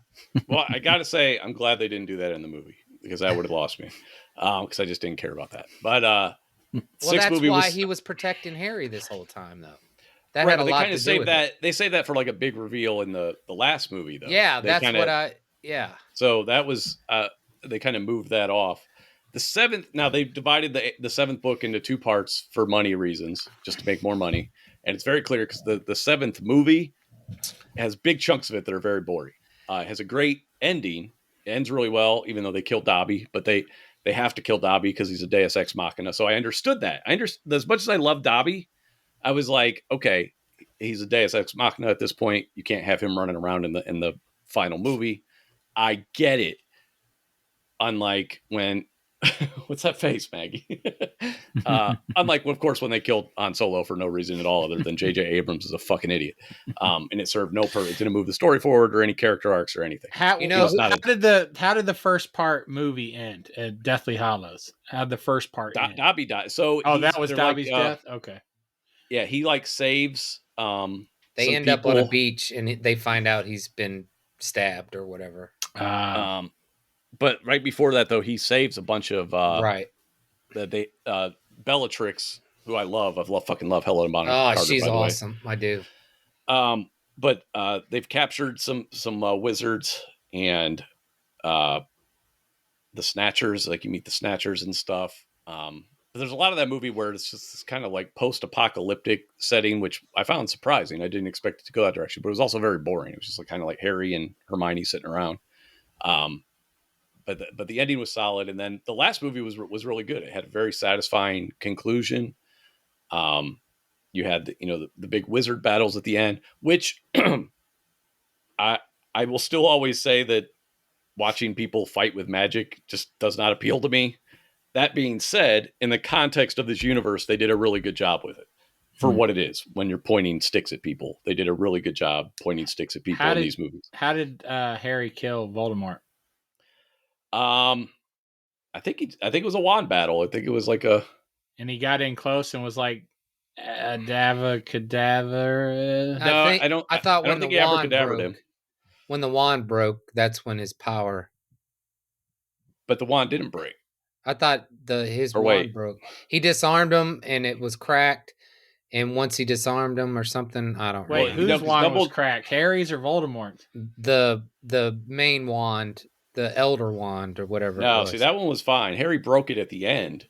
And that's why he melted away. He didn't really kill Voldemort because all his Horcruxes were gone. Oh, Neville had that great moment where he killed the last Horcrux with the sword. That was really cool. Dude, I enjoyed it. I ended up enjoying the last 4 movies a lot. So let it never be said that I am not open-minded, because I am. I want to be entertained. That's one of the reasons I go back and revisit things that people love is because I feel like I'm missing out, and I'm like, what? I feel like there's something wrong with me. And when most of the time it's not true. Most of the time it's like Michael Bolton in Office Space. It's like, why should I change when he's the one who sucks?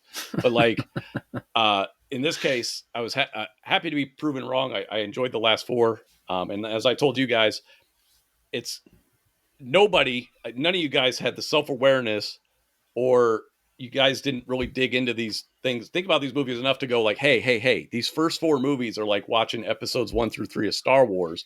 Just skip those. No, fuck you.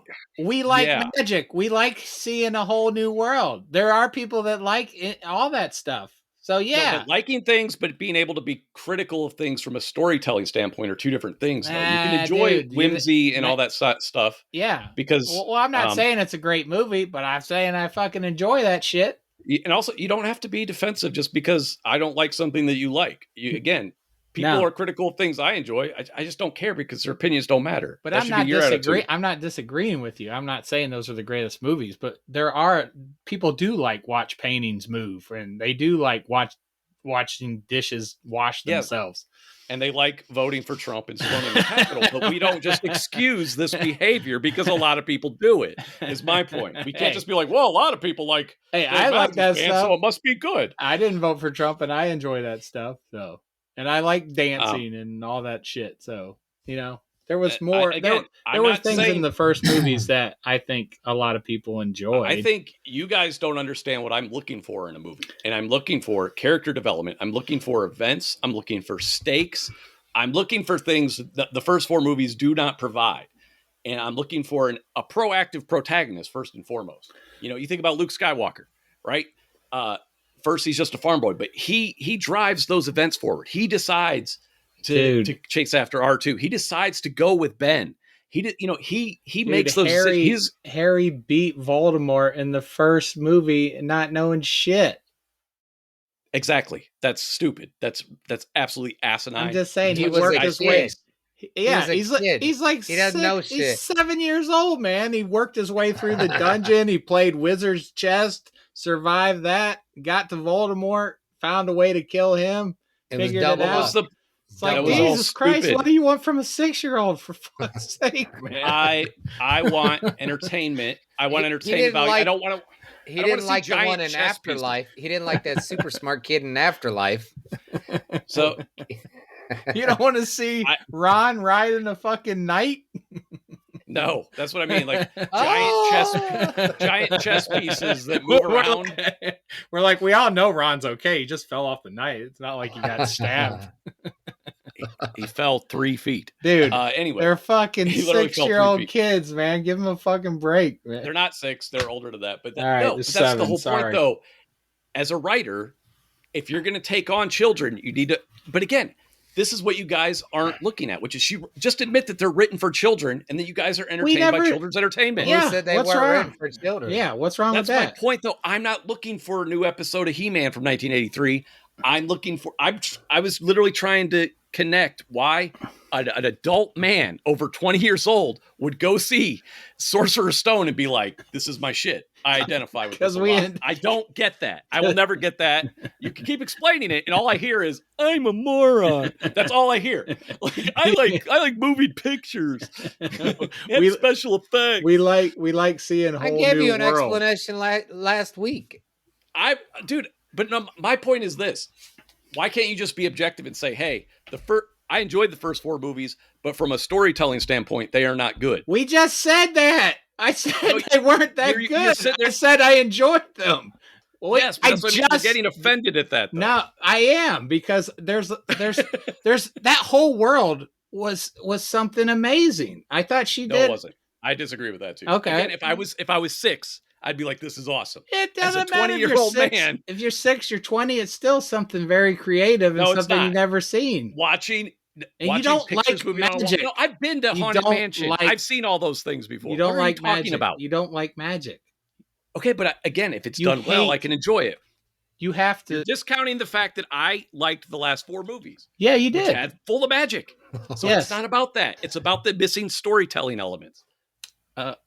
What was missing? I don't understand. Events, things that mattered. Harry Potter didn't do anything. He found out everything about himself in that first movie. He's first movie, you don't have a real villain. He's just going to school and weird shit happens, and then at the end, you find out that the Sorcerer's Stone is protected by this thing that you can only pull the Sorcerer's Stone out if you don't plan to misuse it. Literally nothing that happened in that movie had a consequence. If that dude had showed up and Harry Potter never did, nothing would be different. That dude would still be alive and he'd just still be staring at the Sorcerer's Stone going, fuck, how do I get this out of here? Someone with Harry's character could have brought that out. Let me bring this up. It couldn't have been a Weasley kid or you're talking about all this stuff. What about how all the movies freaking Dumbledore manipulated Harry the whole time to get to the end? So I didn't really get that, though. I didn't see that. That's what I was. I was going to ask you about that too, because I was like, "Wait, what was Rob talking about in the last podcast?" I didn't get that at all. I didn't get that. Oh man! Well, explain it, Rob. What were you talking about? So basically, Dumbledore put him, even like when he was 6, into situations where he knew he was going to be sacrificed at the end. Like all those situations. It was for the greater good. That makes sense. Yeah. That's all I'm saying. He manipulated Harry the whole time. I'm not saying that he didn't gain affection for him or anything like that, but it started with him as a means to an end. Harry Potter is a means to an end. Then as he got to know Harry, he became more affectionate with Harry and all that, but he still followed his plan through. Does that make sense? You guys it does make sense, but again, the first. Well, I don't think it comes through. That's what I got after watching all the movies. Oh, I didn't think it came through in the movies reading the way books. it did in the books. Maybe it was. That might be a book. Ask Maggie what she thought.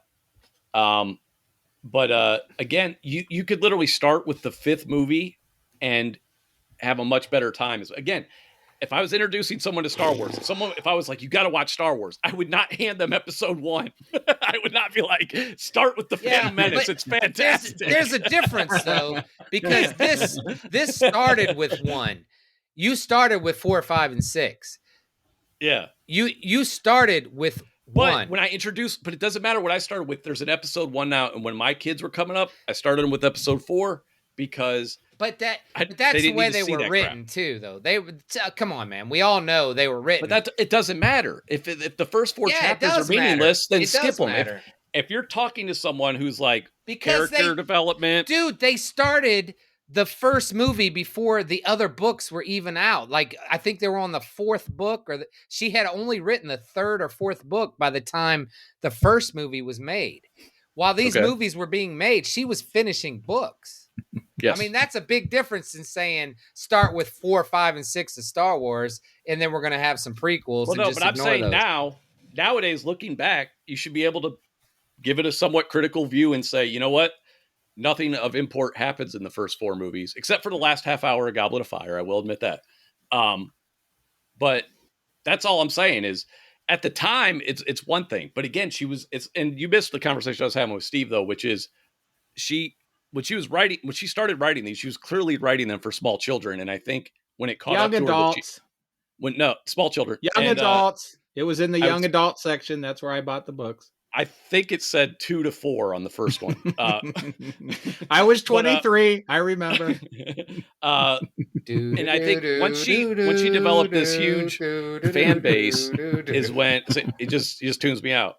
All right, Trumper. But when she realized that she had an adult fan base, I think she switched gears because she literally went from writing a book a year to taking 3 years to write Order of the Phoenix, which was actually good. Because again, I think she was like, okay, I gotta take these elements and actually do something with them. Now I got to do something with the moving pictures and the toilet ghost and all that stuff. Like, who doesn't like the toilet ghost? What the fuck is wrong with you? Yeah, dude, I'm not arguing with you on any of the points you're coming up across, but that was the first book she ever wrote, was the one. Yeah. So obviously she's going to if she's got talent, she's going to get better as a writer as she goes along. Yes.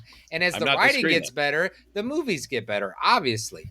So and that's my whole point. The first 4 were and it wasn't that they were bad books completely. I'm just saying they're bad books for anybody with a reading level over the age of 12 was my point. Like, and she wasn't writing for it. So I'm not disparaging J.K. Rowling in any way, shape, or form. She was writing for a specific. But I'm just saying though, but she was writing for a specific audience. That audience ended up growing and turning into adults, and I think she shifted her writing to accommodate that. But the kids also grew up too. The kid was what? How was he in the first one? 7, 8? I have no idea. Supposed to be in the 7. book, and it follows him as he 10 because it's 7 years. It follows him all through 17 Hogwarts all the way to his senior year, basically, or graduation. Or whatever. And again, if you actually look at it like incisively with a critical mind, you actually see all the stuff she did in those first 4 movies with the pictures and the floating candles, all that stuff. You see that stuff in the later movies, but it's not the central focus. All of a sudden, she's doing character stuff. She's doing events. She has villains where we're learning about their motivations. All that shifted from what she did in the first 4 because, again, I think she realized, oh, shit, there's adults reading this stuff. I got to step it up. Remember when we were talking about those early issues of Daredevil while Rob was gone? You said, early on, those were written for kids, but who latched on to them? More adults. No, adults. Well, some college age kids did, but mostly kids grew up with them. Well, shit. And I was in college. And then comics grew up too. But you're kind of reinforcing what I'm saying, though. That's all you're doing with that. No, point, but we don't disagree with you. Like, we do think they are kiddie, but they still enjoyed a lot of the stuff. We're not saying they're, What was your favorite story element of Chamber of Secrets? What was like? What did you like about that? I don't remember the Chamber of Secrets. I just remember Rob, what is your favorite? What's your favorite story element from Chamber of Secrets? The basilisk at the end. That's all I remember. And Harry had to fight that. Chamber of Secrets? Which one was first? The Sorcerer's Stone? Oh, that girl was in the potty too. The potty ghost was in that one. So no actual storytelling elements. Point made. All right. Come on, I haven't seen it in a long time. Let me rewatch it and I'll give you a story. What was the event that was occurred? Chamber of Secrets? Let me rewatch Tom Riddle? Tom Riddle? I think. Yes, Tom Riddle. Yeah. I thought that was interesting. Yeah, it was Tom Riddle. And he rearranged What was interesting about Voldemort. You found out Tom Riddle was Voldemort. You're like, oh fuck. Yeah, you're looking at a young Voldemort. Oh, I mean, but like, what happened in that movie? Like, what event? And that nothing happens is my whole point. If you don't see that movie and you see the fifth Harry movie, grows. You're fine. Harry grows into a more formidable magician. He wasn't remotely formidable until the fifth movie. He fucking beat Voldemort twice. He's obviously Harry's not a great magician. No, he's not. He's not. I said he's growing. He's becoming a better magician. Like that's what Hermione's the better magician. Yes, Weasley we know that. I'm saying these movies show him getting better and better and better and better. And Harry, that's what you're saying. That's what I was expecting. That's what I was expecting until the fifth movie, when Harry says, "I'm not a great wizard. I barely survived these encounters. I had help and I got lucky." And I loved that line because it was true and it was accurate. But what he did do is he became a great leader amongst the wizards. That's why the fifth movie matters. Well, there you go. Growth. Character growth. Yeah, and the fifth movie, Steve. Well, I gotta watch him again. I'll watch him again, and I'll find something. But again, just going back to the Star Wars comparison, if somebody's new to a property and all they've seen is Attack of the Clones, I'd be like, please stop watching right now. Just skip Revenge of the Sith. Please watch Episode 4. It's the same idea. I don't care when they were written, how they were written. The point is, if you want to bring somebody into a property, you don't give them the crap first. You're not like, yeah, just watch the first 4. Don't watch the first 4. Don't. See, I disagree once again, because they retconned 1, 2, and 3. You can watch 4, 5, and 6, and then going in knowing that they made these after 4, 5, and 6. You can watch 4, 5, but that's and 6 irrelevant first. to the story. I'm just talking about the story. I'm talking about you could watch 5, 6, 7, and 8. Man. It's different. It's not. You can watch 5, 6, 7, and 8 of Harry Potter. She wrote 1, 2, 3, 4, 5, 6, 7. She wrote it that way. Yes, 6, but it whatever. doesn't. The first 4 are not intrinsic to the story. Yeah, it is, because you have a lot of character development, and you learn about zero character development. Rob is lying to you. You learn about the Weasleys. You learn about. There's a lot you learn about. By the way, Weasleys are a family. They exist. That's it. That's all you learn about them. They're redheads. Nah, that's man. about the extent of you what learn you learn. about. You learn about Quidditch. You learn about Quidditch is very essential to the last 4 movies. It's not. It's not remotely essential. I know, it's but a sport. Oh Jesus! I'm not. Whatever, man. Well, that's what I'm saying. Like, I don't understand why. I don't understand why you would tell somebody to watch 5, 6, 7 of Harry Potter. Yeah, it's like when the Cavs won the championship. If I wouldn't have had all that shitty gameplay, in my 30 years growing up watching the Cavs, that championship wouldn't have meant as much. If I didn't see Harry's journey throughout and all the times he, had to do, what were those things he would do? Those little contests, and he'd win. Those little. Oh, you know about when they were see who could go longest without masturbating? That was a good one. Well, wasn't there like an underwater contest or something? Seeing all those all those little journeys Harry went through, and the 3 of them together and all their little adventures. See, I think that makes the end of the movies. Like if I started with 5, it wouldn't be as memorable. And this, you learn about but you don't remember 1 through 4 at the same time. You don't even remember them. I do. I mean, it's been a long time since I've seen the movies. I barely remember that he married Jenny last podcast. I had totally forgot. Yeah, it's been a long time. See, I don't need the hardship. I could skip the hardship to enjoy something. I don't need something to suck before I can think it's good. I don't need that. I just don't. That's why I don't watch episodes 1 through 3 for the most part, unless I'm really in a mood to like do a completionist kind of run when I'm watching them. I just watch what I like. And I don't need to see. No, you don't watch what you like. You're watching stuff you don't like. That was the whole point of Harry Potter. Like, why did you keep going? Why did you keep going? I was thinking about that too, because you always tell me your time is important, and if it's shitty shit, I'm not watching it. I'm not wasting my time. And like Shawn's like, I'm through 7. I'm like, what? You finished those? I'm telling you, motherfucker got too much time on his hand. That's what it is. I will. You watch movies too. I know you do. You're watching Young Justice season after season. This is no different. But all right, so let's explore that. I don't claim to watch stuff. It's wasting my time. I'm not gonna watch that. I watch all kinds of shit. That's the difference. You guys are right, dude. I'm nothing if not hypocritical. I have no defense for that. I'm not going to defend that.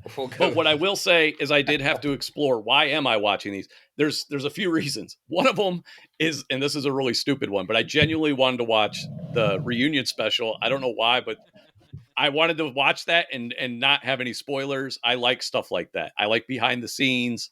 And I do recommend watching that, by the way, the Harry Potter reunion thing that's on HBO. You were Max. really excited about the reunion thing? I was very curious. I was what like, a fucking jump that was, wasn't it, Steve? Good Lord. But I think where the did that actual come from? That was not what I thought you were going to say. It'd be like if there was like a fucking Hawkeye reunion. I'd be like, why is Shawn watching this? Yeah. I would watch that too, by the way. I would. But there's a couple other reasons. Well, another one would just be, again, this thing that's like hugely popular that everybody loves. And I feel like I'm outside, like, what's going on in there? You know what I mean? I wanted to be in there with you guys. Yeah, but that's like, you've always been, you'd always do your own path. You've never been trying to be an insider, you never tried to fit in. I want to enjoy things. Just like anybody else. I ever told you to watch the Harry Potter movies. No, you never have. I'm pretty sure. But it's not. No, and that's not why I'm saying. I'm saying I watched them because literally everybody else enjoys them. Get it. I'm just like, I get it. Yeah, yeah. You're like, what the fuck? Now, the difference being like Fast and Furious is very popular. I have no interest in being in that club. I don't get it. That's not my wheelhouse. Until there's a reunion. I don't even know. I wouldn't care about that either, actually. What's up, Logan? Hey, Shawn. Hey, you bring me another one of these. Shawn. I love hearing you emphasize Harry Potter being for children. Steve. Logan's making fun of you, Steve. Oh, I know. Anyway, hey, Shawn, what if it's a family reunion? All right. But and I think I did figure out, I think what the main reason is so I respect Maggie a lot. We have a lot in common. We have the very, very similar sense of humor. And she used to love Harry Potter. And I think I wanted to understand why she liked it so much. I still don't fully understand it. But after having watched the last 4 movies, I'm like, okay, this ended well. I think it was, and she told me, she's like, she won't even watch the movies because they make her so sad. But she's like, it ends terribly. And I meant, it probably has a good ending then. Because like a terrible ending to her is like Endgame or Infinity War. So like anything that like has an emotional investment. So I thought they did a great job. And I don't know why I'm getting shit on for like literally being like, hey, I completely reversed my position on half of this series. We're proud We're of you. We're not shitting on you. We're proud of you. But we don't care. Again, we don't care about your opinion. You clearly do. Your behavior indicates otherwise. No, I've been drinking. That's my fault. But I just, again, I just wish somebody had been like, hey man, you're looking for like a storyline that moves forward, start with the 5th movie.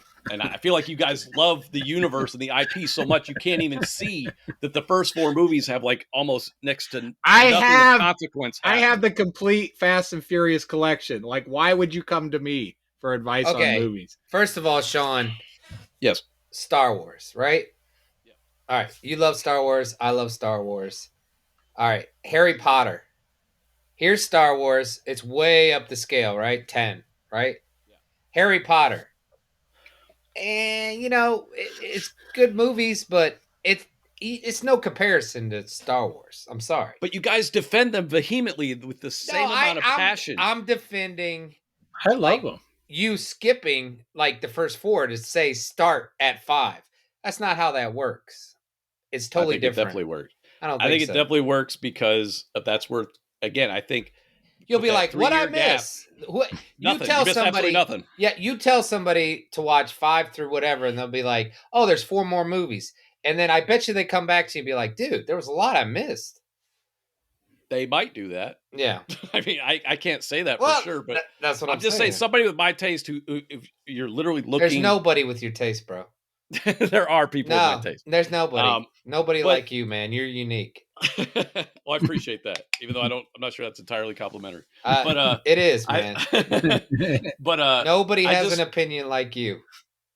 Just from a storytelling standpoint, if you want to see something more than talking pictures and a headless ghost and floating candles and people turning into cats. Oh, I forgot about that. forgot about the headless ghost. Like, John that's Cleese. why I say It was Yeah. nearly headless, Nick. It wasn't headless. Mhm. Nearly Yeah. headless. That's But, what it was. if you want to see actual character development, a storyline that has like a beginning, middle, and end, but you can literally just cut out the first 4 movies. You could cut again, maybe the last half hour of the 4th movie, again, where Voldemort shows up. You get that real introduction to Voldemort, why he's intimidating.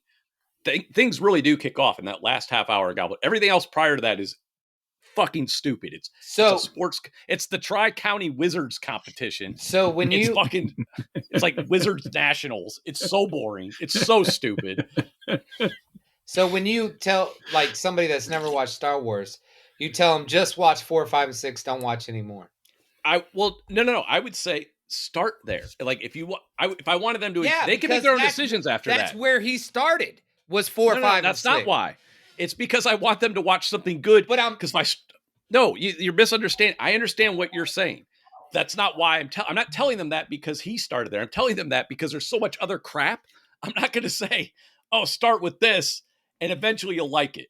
But for now, you're going to have to put up with some shit. I was like, no, episode 4, 5, and 6. If you don't like those, you're not going to like Star Wars. If you like those, go back and watch 1 through 3. Same thing with Harry Potter. But that's what I'm saying, though. He started with 4, 5, and 6. It's totally different. It's not, though, because there's no events that occur in 1 through 4 that are of any significance to 5 through 8. The biggest thing I can think of is the introduction of Sirius Black. That is like maybe the only thing, again, other than the last half hour of Goblet of Fire where Cedric dies and you're like, oh, shit's popping off. The introduction of Sirius Black is probably the biggest thing that happens in those first 4 movies. I mean, I've yet to hear an argument to tell me like what occurred in those movies that I needed to see to understand 5 through 8. Dude, I just liked them. I don't know what to tell you. I agreed they weren't the greatest movies, but I still enjoyed them. I don't have an issue with you enjoying them. I'm sorry you didn't like. I am sorry you didn't tell me to start with 5. That's what I'm sorry about. I'm sorry I wish you would have been like dude, I don't even the remember magical the universe. Movies. I'm sorry you don't like magic. Movies. I'm sorry you don't like floating pictures and moving stairwells. He really don't like magic though. But again, when it's in the context of the movie, the way it was used in the last 4 movies, I thought they did a fantastic job. It's all about how it's portrayed. Again, when it's dishes washing themselves and fucking you didn't like bed knobs and broomsticks? Fantasia? I'm not into that stuff. I'm really not into like Beauty and the Beast. Magic. I wonder why you didn't like the first couple movies. Again, I'm not into letters that read themselves to you. Like that's just dumb to me. That doesn't do anything. Again, imagine going to see Star Wars and it's like 10 minutes of watching Star Wars, watching ships just land and take off. Yeah, wow, yeah, it's great. And then you see a lightsaber and it's just mounted on the wall. And you're like, oh, cool. Brilliant, Howie. Those lightsabers. I wish we could use those. I wish something would happen with those lightsaber things. Those look fucking badass. What do you mean, man? They introduced the invisibility cloak. He used that. That was great. Snuck in. It was a movie about a 6-year-old kid, for God's sake. He was 10. And again, that's on the writer to grab people. You can't just be like... It was. For me. She sold like a shit ton of books. That's why it was a movie, because people obviously cared. But again, it was geared towards children, though, and I still don't understand how 24-year-old Steve was like, Harry 23. Potter, bro. I was 23, and the brain is fully developed until 25. So, I mean, I had 2 years there. Jake Lloyd, he was not a good choice. He sucked ass in the first one. Hey, he did. He was wet cardboard as well. It's just a kid. Also, the script was terrible. But anyway, right. But no, I have not ragged on the children. I have not ragged on the acting at all in Harry Potter. That's one thing I have not done. Got better. They got better. And I've never had an issue with it to begin with. That's never been my beef. It's hard. It's hard to work with kids in a movie when you have that many kids. I've never shit on the acting. Yeah. And they did get better, but it's a hard thing to do. And I was telling Maggie too, I do think it's cool that they managed to film all the movies over 10 years. Rob, are you touching your mic? What are you doing? Stop touching your mic. I'm not touching my mic. Why do you move your mic around all the time? I haven't touched my mic. You're sitting there. I'm sorry. It could Go be ahead. my drink. That Anyway, is it next to your mic? it's an accomplishment that they were able to do these movies with the same cast for the most part. And like to get 8 movies done in 10 years is fucking crazy. You know, again, with the same cast. Maybe child labor laws are different over in the UK because like kids over here can only work like 2 hours a day or something like that. So the fact that they accomplished it, but yeah, but the crux of everything just goes back to, and again, and I'm not bashing Rowling as a writer because I'm not bashing her because I think she wrote for a certain audience, and that audience grew and started encompassing adults, and then I think she started writing for that audience. So I don't fault her. I'm just confused by the general fan base, the veracity to which you adult men, middle-aged men, defend these first 4 movies. This is my concern. We defend things we like, even if it makes no sense. Okay. Because the movies weren't for me, but I could still enjoy them. But I just wish somebody had been, like I said, if somebody came to me and is like, dude, you love Star Wars, I watched episode 1, what the fuck, bro? I'd be like, just stop right now. Go to episode 4. Please don't watch anything. And nobody did that for me. That's why I'm upset. Nobody was like, hey, just start with the 5th movie. You'll understand that. I'd be like, okay.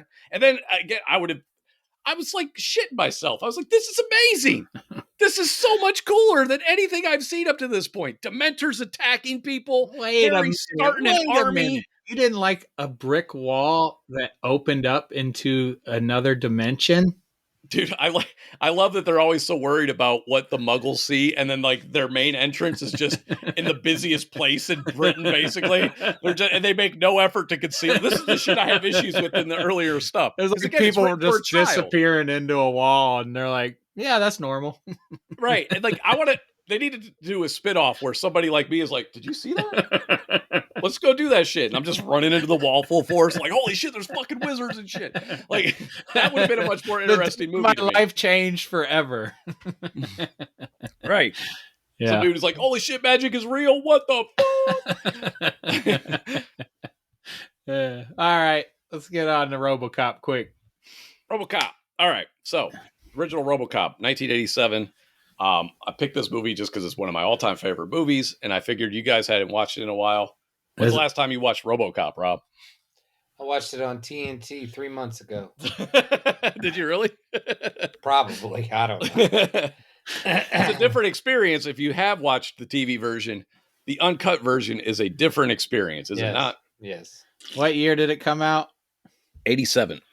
That was the last time I saw it because I was so scared from that scene where they fucking blow his head off. You didn't go to the movies with Dad and I to see that, I don't think. Oh no, but I can vouch. I don't think you went until I don't think you watched it till Blockbuster. There are 3 things I remember as a child being scared of. One was when they opened the Ark in Raiders of the Lost Ark. Yes. 2 is the Ghostbusters in the opening when the lady in the library. I just watched that. It wasn't scary at all, but it was scary to me. Pussy. Anyway. And then 3 was this scene. Clarence Boddicker. This took the cake. This was the most dramatic thing I've ever seen. And I'm like, why are these people laughing while this guy is getting blown to shreds? These sick fuckers. And then I immediately thought everyone was like that was a bad guy. So I was like scared to walk outside. Like they'll fucking mutilate my body and rape my corpse or whatever. Like I was so scared by those villains. And then you found out later they do that, but only in Mexico. Right. and Chicago, according to Trump. So I do remember the first time I watched this was at your guys' house. Your dad, the saint that he is, he would rent so much R-rated shit for me. And because he was fucking awesome. But I asked him to rent RoboCop. I don't know if it was 87 or 88, but so yeah, the first time I saw it was at your guys' house. Your dad rented it, and I was terrified of Clarence Boddicker. Right. And then when he popped up years later on a sitcom playing like a 70s dad. Was that Third Rock? That 70s show. Oh, that 70s show. That's right. Where he just plays like a curmudgeonly dad. I was just like, I don't think you know about this guy. That guy will fuck you up. That is not. Why did like, you? I was terrified him? of that guy. Yeah, I was too, man. What's he say? You know how to fly, Johnny? No, Clarence, please no. Dude, they're just all laughing. And I'm like, why are you laughing? This is horrific. And again, like it's funny when you watch it now, it's very much a comic book movie without a comic book, like The Matrix, where, you got the over-the-top bad guys, the sci-fi angle. But at the time, I was like, this is a documentary. Like, this is how bad guys behave. This is how people who use drugs behave. Because it was the 80s, and that's how they portrayed drug dealers back then. It was all super violent. Right. Dude, one of my favorite Reagan things about the man. movie. What's that? It was Reagan era, man. Right, that's right. Say no to drugs. Reaganomics. Dare to keep kids off drugs. Yes, that's what it was. Dare. I was trying to figure out I was like, what do those shirts say? And I pictured the Dare logo in red with the dots, except in my mind it said drugs. And I was like, why did it say that? That's how I remembered it until you said Dare. I'm like, that doesn't make sense. Why would the shirts just say drugs on them? They didn't. That's why. Dare to keep kids off drugs, man. Yes. So I learned it by watching you, Dad. So the thing with this movie is like, so seeing it as a kid, it's just a badass sci-fi robot movie, right?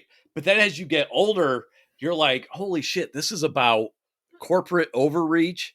This is about gentrification. It has so many other elements to it that go so much deeper, and it's fucking brilliant. I just closed $2,000 sale. Oh, nice. But it has so many layers to it that they never captured again with any of the sequels, even though I do like the second one. Like with how OCP is they like own the cops in Detroit, or the fact that they predict like Detroit was bankrupt. And what happened in like 2013? They did Detroit go bankrupt. Yeah. They went fucking bankrupt. Crazy. And then, you have the cops threatening to go on strike because you have the corporatization of the police department. It's just all those elements tie together. And then, you also have the story of a man regaining his humanity after being turned into a cyborg, unknowingly against his will, who has a family. On top of that, you have the parody elements. You have the commercials. You have the I'd buy that for $1. What Nukem? I'd Remember the Nukem commercial? Nukem. Yeah, you have these great parodies, and then you have one line early on that a lot of people, and I'm going to butcher the line. I don't remember it verbatim, but it's kind of like you don't even hear it. But it's before they kill Murphy, they're in the hideout. And like when Murphy and Ann Lewis are hunting for them, you hear the Emil talking to the one guy, and the one guy's like, why do we rob banks and sell drugs? And he's like, why don't we just do one or the other or whatever? And he's like, ain't no better way to rob people than free market or free enterprise. That's such a brilliant line, it is just kind of buried in there. And it's like, that's so fucking true, man. Like, it's just fucking genius. I gotta say, so you were talking about that Nukem game. Do you, Steve, you probably know, Shawn doesn't know. He's not a big James Bond guy. Remember the remake of Thunderball with Sean Connery? What was it? Never Say Never Again or something like that? Oh, I haven't seen that forever. Remember when he was playing the game where you had to hold on to the thing with that guy? It reminded me of that game in James Bond for some reason. Oh, really? I don't remember. Yeah, you remember game. He's like holding it and it like electrocutes you or something. And he released it and it was like things were falling. Like you're nuking the board. Watch that. When you said electrocute, all I could think of was "Don't whiz on the electric fence." No. Remember that? Don't whiz on the electric fence. Remember that from Ren and Stimpy, Rob? Yeah. No, sorry, man. I don't remember that scene in Never Say Never. I think it was the Thunderball remake.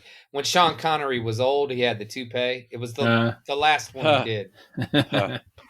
Toupee. One of my favorite lines was bitches leave. Bitches leave. Okay. He just Wow. walks into that room. He's like, bitches leave. I was like, oh, Dude, what a great line. so I've told this story before, but I'm gonna tell it again because it's great. So that line, so this was directed by Paul Verhoeven, who was a Dutch director. English was not his first language. And Yeah. they filmed this scene with the line, bitches leave. And when they were done filming, and from what I understand, the way this story is told is he was not saying this to be mean or anything. He was literally just addressing the actors in the scene. He's like, okay, that's a wrap on the bitches. Thank you, bitches. Bitches, you can go home. Like, it's so funny. Like when they recounted that, I thought it was hilarious. Rob doesn't find it amusing. I was laughing. I just wasn't laughing aloud. Yeah, it's like trying to read those, those, what were they called? The Girl with the Dragon Tattoo books. It was like a Swedish author or whatever. And like when you're reading it, like it just doesn't translate right, Yeah. And that reminded me of I don't know. Bitches leave. I've never watched them or read those. Dude, everybody delivers a fucking killer performance. This movie moves constantly. There's not a wasted second in this movie, in my opinion. And like, that's why it's one of the best movies I've ever seen. It's just, to me, it's a cinematic fucking masterpiece. They took that, it's a very low budget movie. It's like $12 million. They came up with this great visual element with the suit. Dude, Ed 209. How terrifying was Ed 209 in that boardroom? Right? They're like, call an ambulance. I'm like, no need. That guy is fucking toast. And that is that dry wit too, because I guarantee that's meant to evoke a laugh. Because if you guys watch the uncut version, that's literally the scene that they had to cut to get an R rating. They had to cut that down. Oh, like when they show the second part where he's on the table and he's just still getting shot, right. and he's getting shot for so they had to trim like 5 seconds or 3 seconds just to get an R rating. And meanwhile, that scene is actually, I feel like the more he gets shot, the funnier it is. So by cutting that, I think they made the scene actually worse in a way, because again, it was supposed to be funny. It was over the top, ridiculous. And then the reaction that's the other thing too, like the corporate guys. You got the old man, you got Dick Jones, and he's just like, Dick, I'm very disappointed in you. Right. Like, that's his reaction. He's like, right. He's not horrified or anything. There was that one guy. He was like, get an ambulance. Everybody else was like, no, this is commonplace. Just another Tuesday at Omnicore. Right. But yeah, he's just like, he doesn't fire him or anything. Like, he's just like, we run shit. We're a corporation. It's fucking, the fact that they just keep a loaded Desert Eagle in that boardroom, like that's something they have there that they go harken back to at the end of the movie. Like, that's hilarious. That's so funny. Yeah. I get really excited talking about RoboCop because it's just, you see it as a kid and like I said, you see the violence, you see the action, and you're like, whoa, this is cool. And then like, as you get older, you start making those, drawing those conclusions and parallels with like, wait a minute, corporations do run everything. And look what's fucking happening. This is bullshit. Like, yeah, the suit design was so sweet too. The look of RoboCop is so just classic. It's iconic. It is iconic. Yeah. Even the makeup when he took the helmet off. Yes. That looked very real. Fantastic. I mean, that was 87, right? Yeah. That was incredible. I mean, you were like, holy shit, that guy really is a cyborg. Right. And I remember I'm always looking too, like where the seam is, and it's just like, how the fuck did they do that? And it was probably something really simple too, but like, that was Rob Bottin was the effects guy on that. He's done a lot of other stuff since then. Phil Tippett. Yeah, I saw Phil Tippett there. I saw him. He worked on the Star Wars movies. He was the animatronic guy. So on that Netflix show, Movies We Watch or whatever it is, did you watch RoboCop one? Oh, of course. Yeah. So evidently his robotic moves, he was training with a mime like for 6 months before, I don't know, sometime. And he was on set. He had that trainer with him even on set. So they had this like a famous mime or something from France or something. A mime instructor. Yeah. And so they go to do it, and he does whatever he's been practicing for like 6 months. They're like, that looks like shit. The director was like, "Oh no." And like that was like a big thing. Like Peter Weller almost quit because they got in an argument. And what did they decide on? Who came up with the moves? I think it was still working with the instructor from what I remember. They just still working with him, but they had to like tone it down. Okay. I think it was like a little, I can't remember if it was like the flourishes were like too grandiose or something, or maybe he was too slow. I forget what it was, but I think they still pared it down, but like the initial stuff was, I guess, which I would love to see footage. Yeah, that's what I was thinking too. Like I would love. I was like, what footage. Are they talking about? How bad was this? Right. But I'll tell you what. Well, about the movement, since we're still talking about that, when he comes around the corner and his head goes, and then the body follows, that is just like that is so awesome. And it just that was all Peter Weller too, that from is what I understand. So sweet. I mean, it looks great, man. And the way they reveal him too, when he's just, you can't see him, but you can hear it walking, and then you see him through that frosted glass. It looks like what a great reveal. The sound editing, I don't know if they won an award or whatever, but listen to the sound. Like you can hear, like they got stuff in the background that I didn't really notice until I watched it the last time. And I was like, oh my God.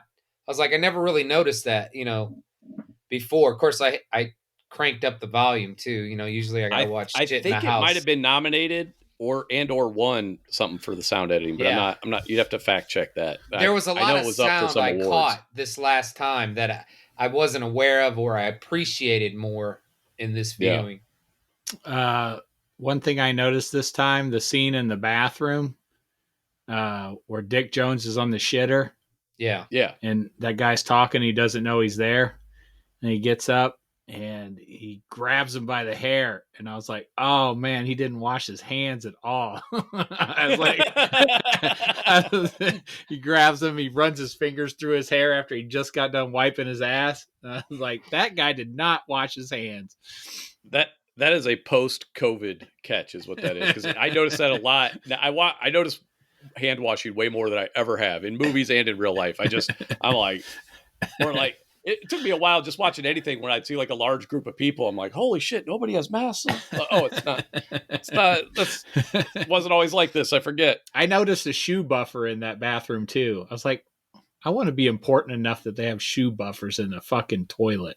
I've been in businesses that have that stuff. Really? It's kind of ridiculous. Yeah. Mm. And some are even like restaurants and stuff that have that too. Dude, I'm old enough to remember the shoe shine guys. I've been in. I remember seeing when I was those. little. I remember seeing shoe shine guys. Like I've seen the stand. Like when I was doing pest control and I worked downtown, I've seen shoe shine stands. I've never seen a manned shoe shine stand. Yeah, same here. I've always seen an empty stand. I think I saw one in Vegas one time or something. How about the nuclear waste guy? That was a great kill scene. Emil's death. Yeah, Emil's death. It's so disgusting. It's awesome. When she hits, when they hit him with the car, though, that was awesome. Yeah, it's so gross. He's up on the window, dude. When I was watching with Mason the other day, he loves the part where RoboCop stabs Boddicker in the neck, and there's just like that. You hear that sound effect and this huge splash of blood. It's like a chunk. It's like, it's so much blood. It makes it like, why is there so much blood? He hit the jugular. He got that big old spurt. It was like, my favorite part is when Lewis, before she gets knocked over the edge of the rail, I'm like, don't look at his dick. Don't look at his dick. Don't look down. Oh, you looked down. You blew it. What are you doing, Lewis? Did you guys notice the very progressive approach to a lot of things, like the fact that the police locker room is co-ed? Co-ed, yeah. Oh, yeah. So, like that's what even in 1987. It was supposed to be like that. It was how it was supposed to be. We're supposed to not have problems. Plus, he is a European director, so that is more common in Europe because we have a problem with boobies. Right. It's weird that we over here have such a violence problem, and like they're not allowed to have guns, but we are anyway. Yeah, I'm not drawing a correlation at all. There's no correlation. They're allowed to have titties out over there. That's all I'm allowed. That's all I'm saying. I'd rather give up guns and see titties all the time. Boobs make the world a better place, no doubt. Yes, not guns, boobs. Right. I'll agree on that. I'm with that. So this movie gets a 4 out of 4. This is a perfect film. I recommend it for anybody over the age of 8. Wait a minute. What about Ed maybe a little? What about Ed 209 trying to walk down the stairs? That's a classic. How funny scene. is that scene, dude? Like, yeah. Okay, I'm going. He's trying to test the waters there real quick. Yeah. Before. Great. To figure it out, and then he goes tumbling. Yeah, and it's got like that freaking pterodactyl scream or whatever it's doing. I don't know. When RoboCop destroys it at the end and you don't quite see it, and then he steps into frame and his whole top half is gone. He falls over and like that toe just starts twitching. Like that's so great. Just little things like that just added to it so much. 4 out of 4, 10 out of 10, 2 thumbs up, all the good things. But Rob, what is your rating for RoboCop? Oh man, it was 4 back then. It's still a 4. It really holds up. Aiden watched it with me for the first time. Oh, what did Aiden think of it? Oh, he liked it. He thought it was great. 4 out of 4 for me, just for traumatizing me. That's worth a 4. Dude, it was that scene was so. I'd never seen anything that violent. I don't think. Like, when they shot his hand, dude, that's what got me. Yeah, I was like, oh my god. There are elements of that were cut too. That shocked me. I think the hand, I'm not sure, but a few seconds from that are cut in the theatrical version as well. Yeah, because I don't know that they showed the hand exploding in the movie theater, but they showed his hand missing and blood squirting out. I know they showed that. I think they might have showed it because I can't remember. I have some trauma around that as a kid because I remember watching that, but I think it was just some of the.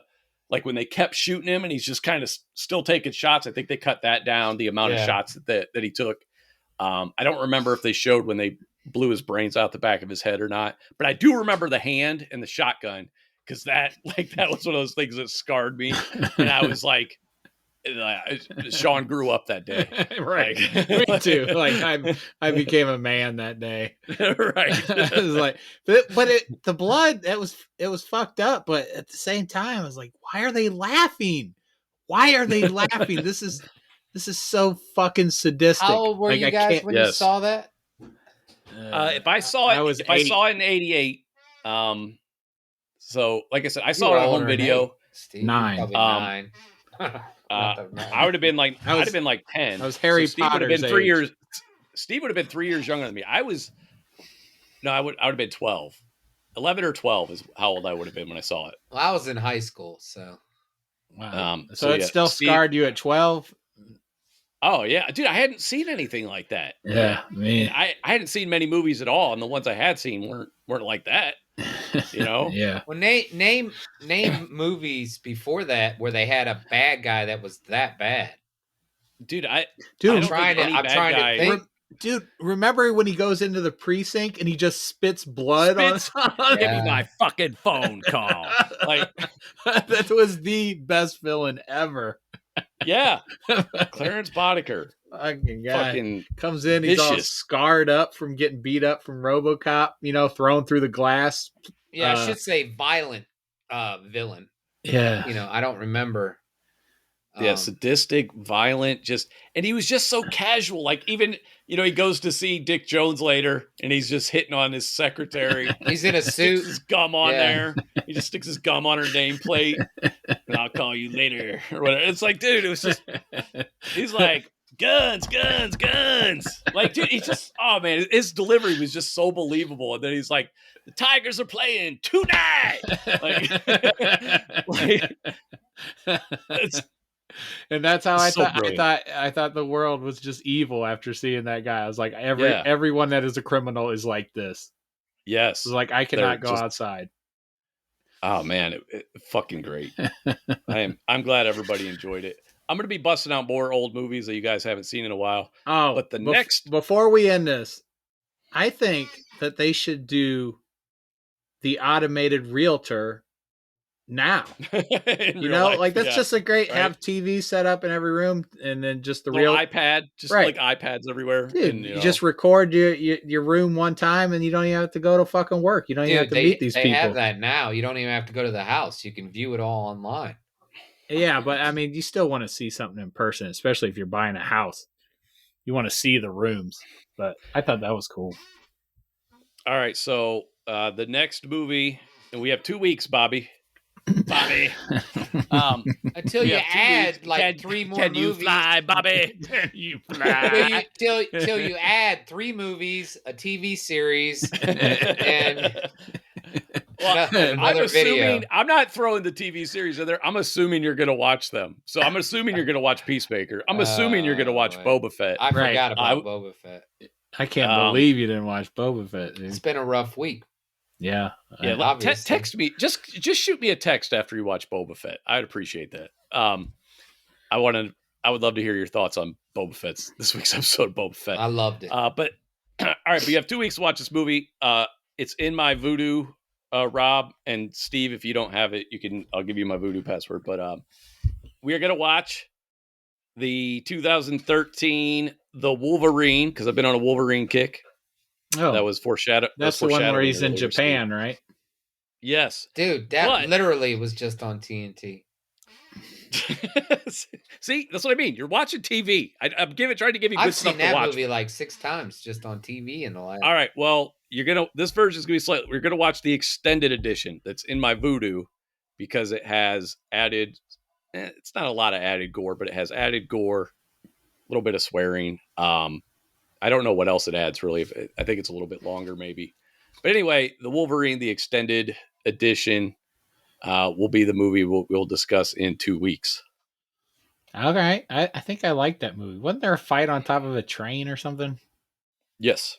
And there was I just watched it yesterday. I think there was a cool villain at the end too. He's pretty sweet. Yes. All right. That's our. But yeah, you have to watch the extended. You don't remember who the villain is in that? I don't know. Oh man, I got to watch Harry Potter again. I forgot all this shit, man. I want to watch fucking dishes wash themselves again. That's my favorite part. And then you know what the best part of the first 4 movies? The flying car, man. I was like, when I saw a flying car, I was like, wow, this is adult entertainment right here. That car is flying. That was Chamber of Secrets, wasn't it? Probably. Yeah, that movie was not. Oh, there's a giant spider too. I forgot about that. That moved the story. Did it now? For me. All right. Next week is our comic, and then next after week that, the Wolverine. Yes, 2 weeks we'll be covering the Wolverine. Next week we're covering Hawkeye versus Deadpool. Nice. And so yeah, that's where we're gonna be. Great. All right. Podcasts. Woo-hoo. So bitches leave. And more podcasts. Hey. All right. All right. One more time, Steve. Bitches leave.